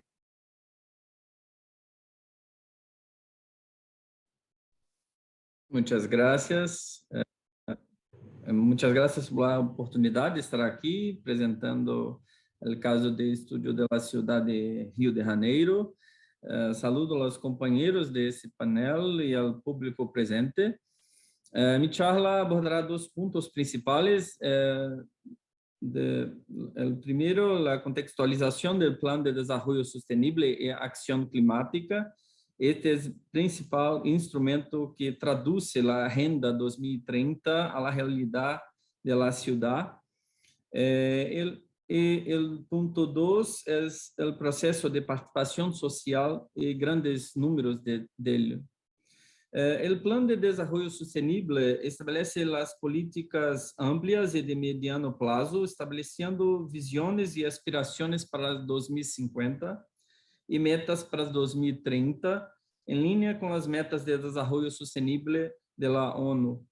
Nuestro plan ha sido construido en conjunto con 40 agencias locales, tales como medio ambiente, salud, educación, urbanismo y otras, baseada en un comité de planificación y desarrollo sostenible. Temas como emergencia climática, neutralidad de emisiones y reducción de desigualdades fueron la base para la construcción de metas e indicadores locales. Nosotros contamos con fuerte apoyo de varios socios externos, parceiros externos como C40, ONU Habitat, UN Habitat, UNICEF, entre outros. También entendemos que la participación de las personas debe tener lugar desde el inicio de la concepción de los planos y de la política pública. Tan pronto como creamos una plataforma de participación ciudadana llamada participa.rio. Puede pasar esta imagen que tuvimos en la capa de esta presentación. Es muy representativa, muchas personas hablando sobre la planeación de la ciudad. Esta imagen muestra fuerte articulación con la comunidad local en la construcción del proceso de planificación. Destacando que esta imagen es anterior a la pandemia. ¿Sí? Seguimos firmemente el lema de la ONU de no dejar a nadie atrás y realizamos una amplia participación de la ciudadanía a través de Internet y también de manera presencial. Contamos con la participación de más de 30.000 alumnos, capacitamos a más de 1.000 docentes y tuvimos 10.000 personas participando a través de la Internet en la herramienta participa.rio. Aquí está la herramienta en esta dispositiva, ustedes pueden verla. Tenemos juegos en línea para involucrar a niños y jóvenes. También nos preocupamos mucho por los lenguajes de participación, por lo que se puede acceder a ellos fácilmente. Teníamos la mascota, Susteco, que ustedes pueden ver con las cores de los Objetivos de Desarrollo Sostenible, ODS. Su nombre fue elegido por estudiantes de escuelas municipales. Nosotros tenemos 1.500 escuelas en la municipalidad. También realizamos reuniones con la comunidad escolar repartidas en varios barrios de la ciudad, cerca de 9 reuniones con los consejos de la comunidad escolar. Entonces, fue muy importante oír las personas en sus comunidades, oír sus realidades, para que fuese posible construir la planificación de la ciudad, el planeamiento de la ciudad. Puede pasar, por favor. Hicimos el día D, el Día de la Planificación Sostenible, y los estudiantes realizaron evaluaciones del territorio, especialmente en su camino de casa a la escuela. Entonces, con los docentes, los chicos y chicas hablaron sobre la ciudad, sobre cómo ellos veían la ciudad y cómo deseaban que la ciudad fuese hasta 2030. Pusieron sus deseos para el 2030 que fueran analizados, tabulados, georreferenciados y considerados en el planeamiento de la ciudad. Tuvimos más de 734 escuelas participantes en todo el territorio de la ciudad, 40.000 alumnos de diferentes grupos de edad y más de 13.000 documentos tabulados. Entonces, para nosotros es muy importante este conjunto de informaciones porque ellos traen la visión de los chicos y chicas, pero de una forma que es tabulada, georreferenciada y podemos con eso entender las particularidades de diferentes partes del territorio.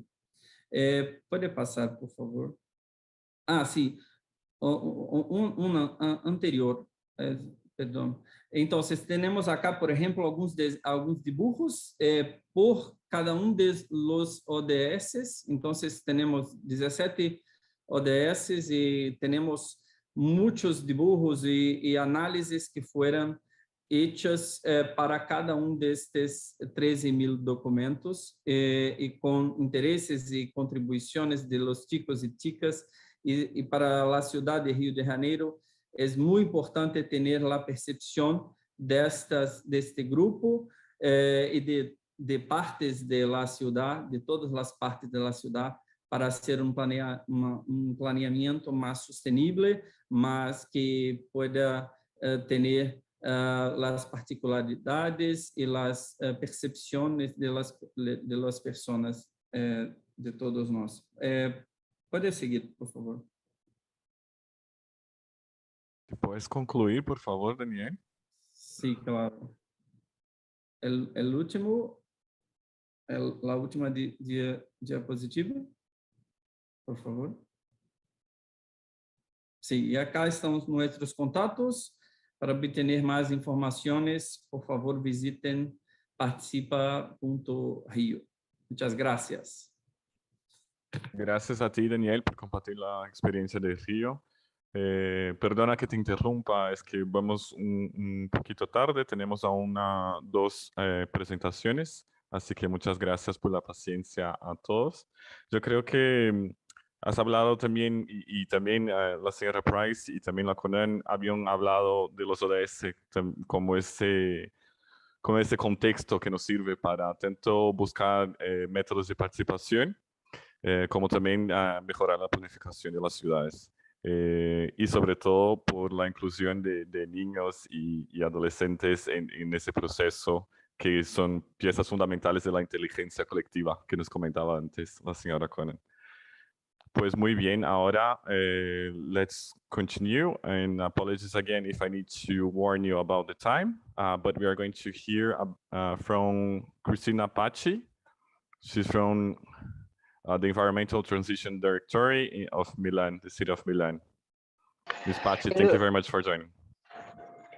Hello to everybody, and thanks for inviting us as the Municipality of Milan to this important event.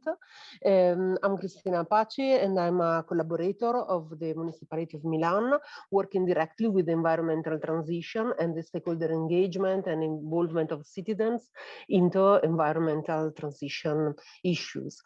For us, the involvement of engaging citizens is fundamental on environmental transition. Because we think that more than 50% of the carbon emission impacts can be reduced with the engagement of the people. When we talk about engagement of people, we talk about the municipality giving services, procedures, and indication on the transition, but meaning like citizens and business can make the real steps. So the decarbonization is actually in their hands because they are the main actors of the process. What we have done here in Milan, we have created a directorate for ecological transition within the municipality. We had a declaration of climate emergency, and we have set up a very comprehensive air and climate city plan, following the indication of C40 and following also a clear reference on equality and inclusion. Our air and climate plan is being set up following a vast consultation process, unfortunately web-based because of the COVID pandemic, but a vast consultation process with stakeholders and citizens. We had several, meaning like around 12 events online, and the documents and data available for comments open up for more than 2 months on our participation platform. Out of that, we made and we follow and we kept the comments coming from this participatory process into the plan. It means that our air and climate plan has got the contents coming from the citizens before its official approval. It means that it's been made by the municipality, but with the active engagement of citizens. Now, in exactly these days, probably this week, our plan will come into force. It will be approved officially, and following to that, we think that the engagement of citizens and stakeholders will follow also the governance of the plan and the monitoring on the plan. It means that for us, this air and climate plan will be closely monitored by the stakeholder of our city. Regarding especially the area dealing with the citizens' engagement, several activities have been planned.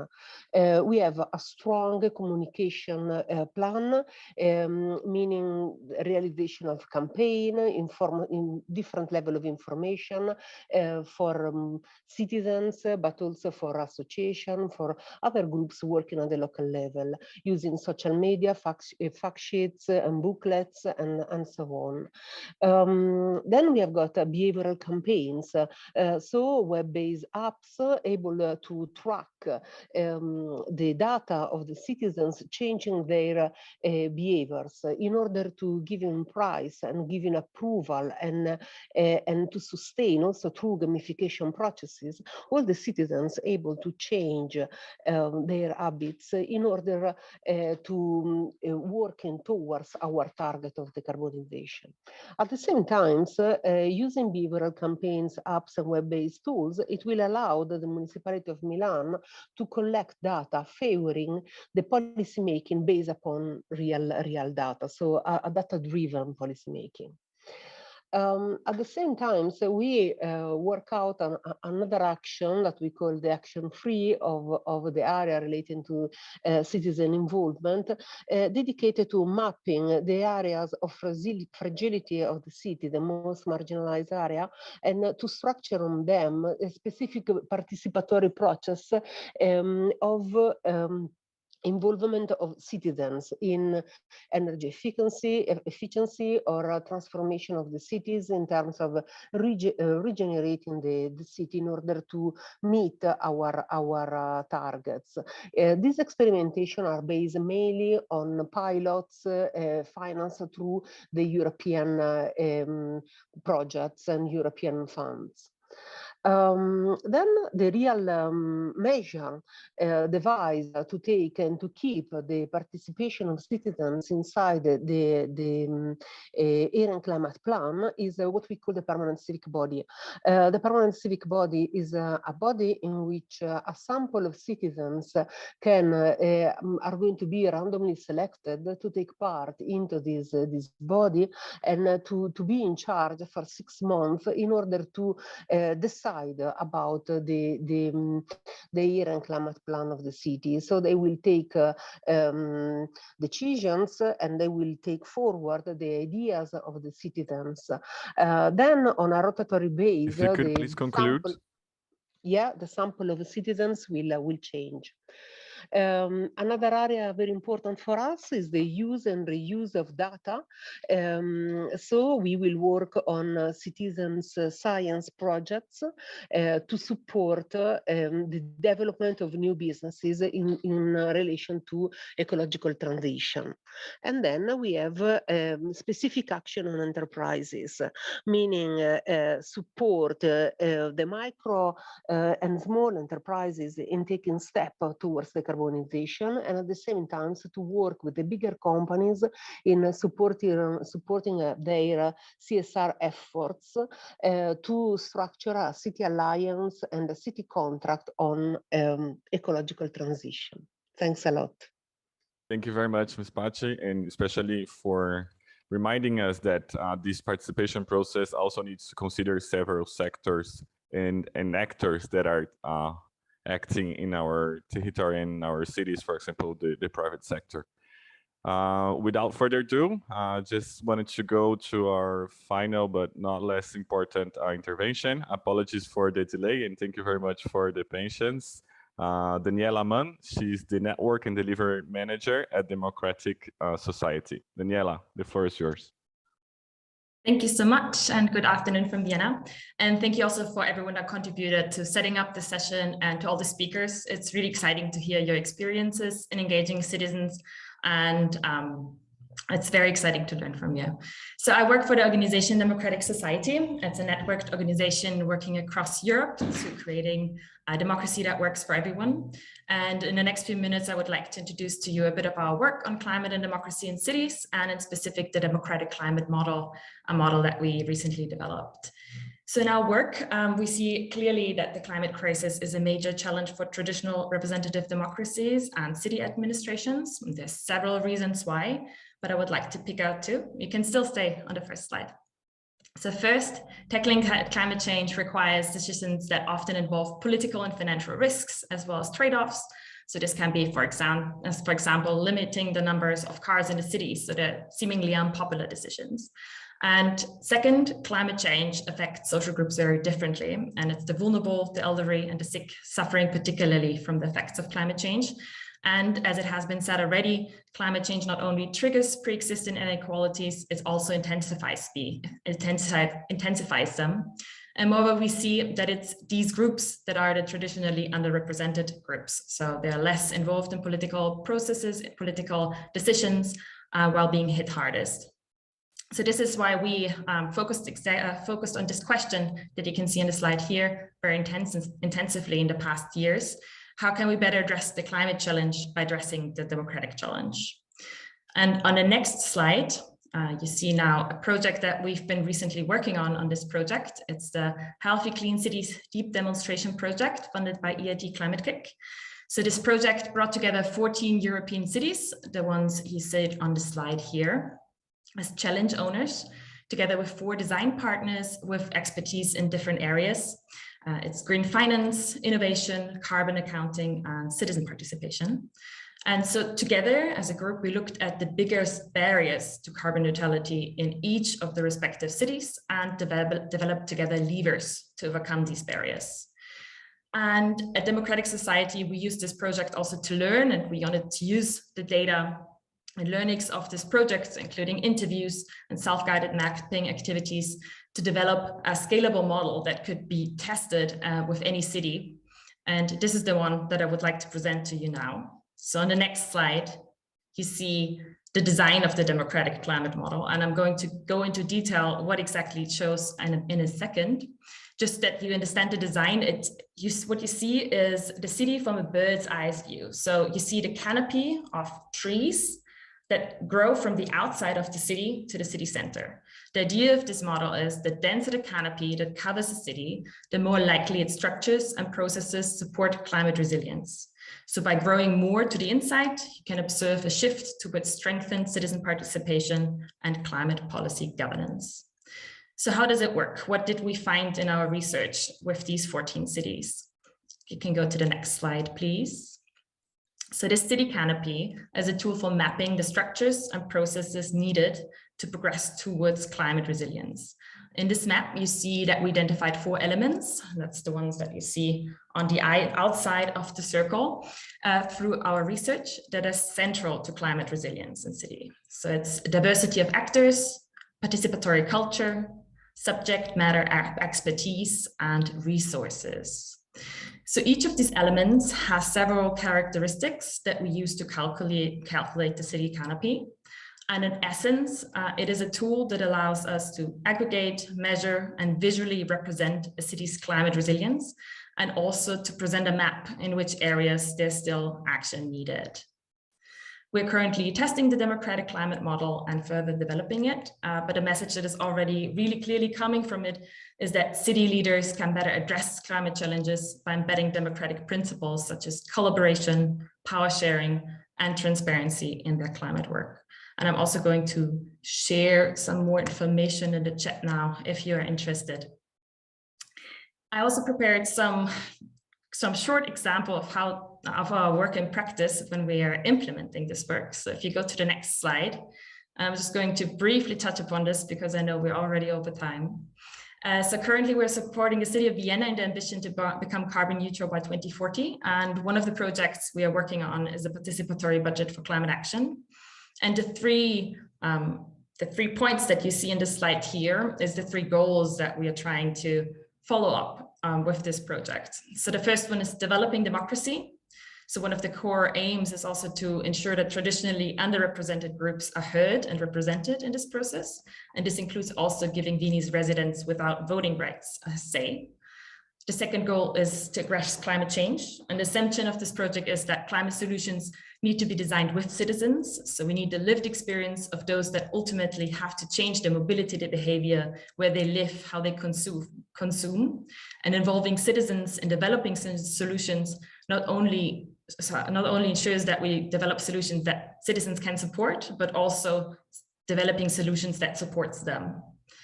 And lastly, governance innovation. So the city of Vienna is very conscious that this project will require new forms of collaboration, and also sets a specific focus on preparing the city administration for this. So this is a very brief insight onto our work. Very happy to answer any questions if you have some. A last key point that I would like also to end my presentation with. Currently, when talking about citizen participation, often we talk about methods such as citizen assemblies. And while it's really important to work on these methods and improve them, they're not everything. So when developing a participatory process, we really need to first decide what is the challenge that we want to tackle. And the second one is in what local context are we working? But based on the goals and the context, we can then develop a method that actually helps us achieve what we want to achieve. So the democratic climate model is for us we seek to develop a possibility to assess the current state and look at which elements a city still needs to work on to progress towards climate resilience. So it's somehow, you could see it as a compass and not really as a map towards climate resilience. Thank you so much. That was my input. Thank you. Thank you so much, Daniela. Very interesting model that you have just presented to us. Very important, the elements that you bring in this model. I think several of the speakers mentioned throughout the session the importance of culture, but definitely not directly. So I think that taking that into consideration, not only as a way of changing mindsets, but also as a concept to explore the diversity and really to make sure that this participation is truly inclusive. Thank you so much for the presentation, and thank you as well for all the speakers. It has been a very exciting debate. I learned a lot. Now I'd like to go back to Emilia, our Secretary General. Emilia, we have heard in the second part very interesting methodologies, very interesting ideas, the role of data, how the SDGs are coming as a background also of this process, the importance of digital rights, so to make sure that everyone has access to the tools to enable participation. And I think this goes very much in line to your initial presentation about making sure that we are looking to everywhere in the territory and bringing everyone on board. Emilia, how do you see this final part and the whole debate in general? Thank you. Well, thank you very much, Rodrigo. Well done with that, with keeping track of time and highlighting these key messages. Well, the session in general is giving me a lot of hope, actually, that we can actually engage, that transformation can be meaningful, and that we can actually make sure that the rights-based approach can prevail if we bring all the voices together. I really loved what many of our elected officials were sharing with us about how meaningful the feedback had been from the citizens, and how from many of the results of those consultations and the concrete actions that came out of them, working together with different actors was always a continuum. I would stick also with the idea of the youth, the children being a very important part of the equation for transformation, and that it is for them and with them that we will need to monitor unwanted social impacts from any transformation that we put in motion. I really like also the link with democracy and how important governance processes are for the changes that we need to make, but also to ensure that we maintain alive some of the models that we know work. And in this respect, Rodrigo, I think you are absolutely right that culture needs to play a very important role, and diversity needs to be seen as a resource. So all in all, I think I am starting to see a very clear red thread between the new social contract and the pact for the future that we are proposing as a strategy for United Cities and local governments, and the work that the observatory has been doing over the years. I think the observatory has been extremely meaningful in making sure that we documented, that we actually showcased some of the big ideas that we have, because you need to have big ideas like the beautiful mission that Mayor Peter was sharing with us for this beautiful mountain, and making sure that that we are creating this resilient space. So you have to have this big vision, but you need to accompany it with very concrete with very concrete inputs. And I think the International Observatory for Participatory Democracy is certainly helping the municipal movement and our membership to do just that. So I don't know if there is anything that has been inspiring for you, for the speakers, if you feel that you have forgotten to say something very critical that you would really like everybody to hear. We always make the mistake of having these brilliant people making presentations and not giving them the opportunity to interact. So although I know we are late, I want to run the risk of opening up the floor again, and I will look at the participants list to see if I see any hands raised, so that you can have your last say. I think the examples have been so rich. All this information that is being shared with us through the chat is something to be cherished. And don't forget that we have more sessions tomorrow at the same time on rethinking democracy. And then we have on Wednesday a very interesting session on municipalism, social movements and feminism. I will be traveling at that time, but I'm really, really curious about that session. And then we have, of course, the assembly on Thursday. So I want to keep you engaged. I don't see any hands. It looks like everybody had their say. I would stop here, Adria. Anything to add from your side? No, thank you very much, Emilia. Thank you very much, all of you, for sharing this time. I see a lot of faces that have been staying all the 2-hour sessions. So really, thank you very much to all of you to share these moments. I think it was very interesting. It was a pity that we didn't have the time to really interact a lot, but thank you very much. And as always, we continue to monitoring all this information and to sharing with you, and of course being this I hope a useful channel and a useful mechanism for all of you to sharing these very inspiring experiences and learning and transformative policies. Thank you, Adria. I see one hand that is raised. Irene Boane, the floor would be yours.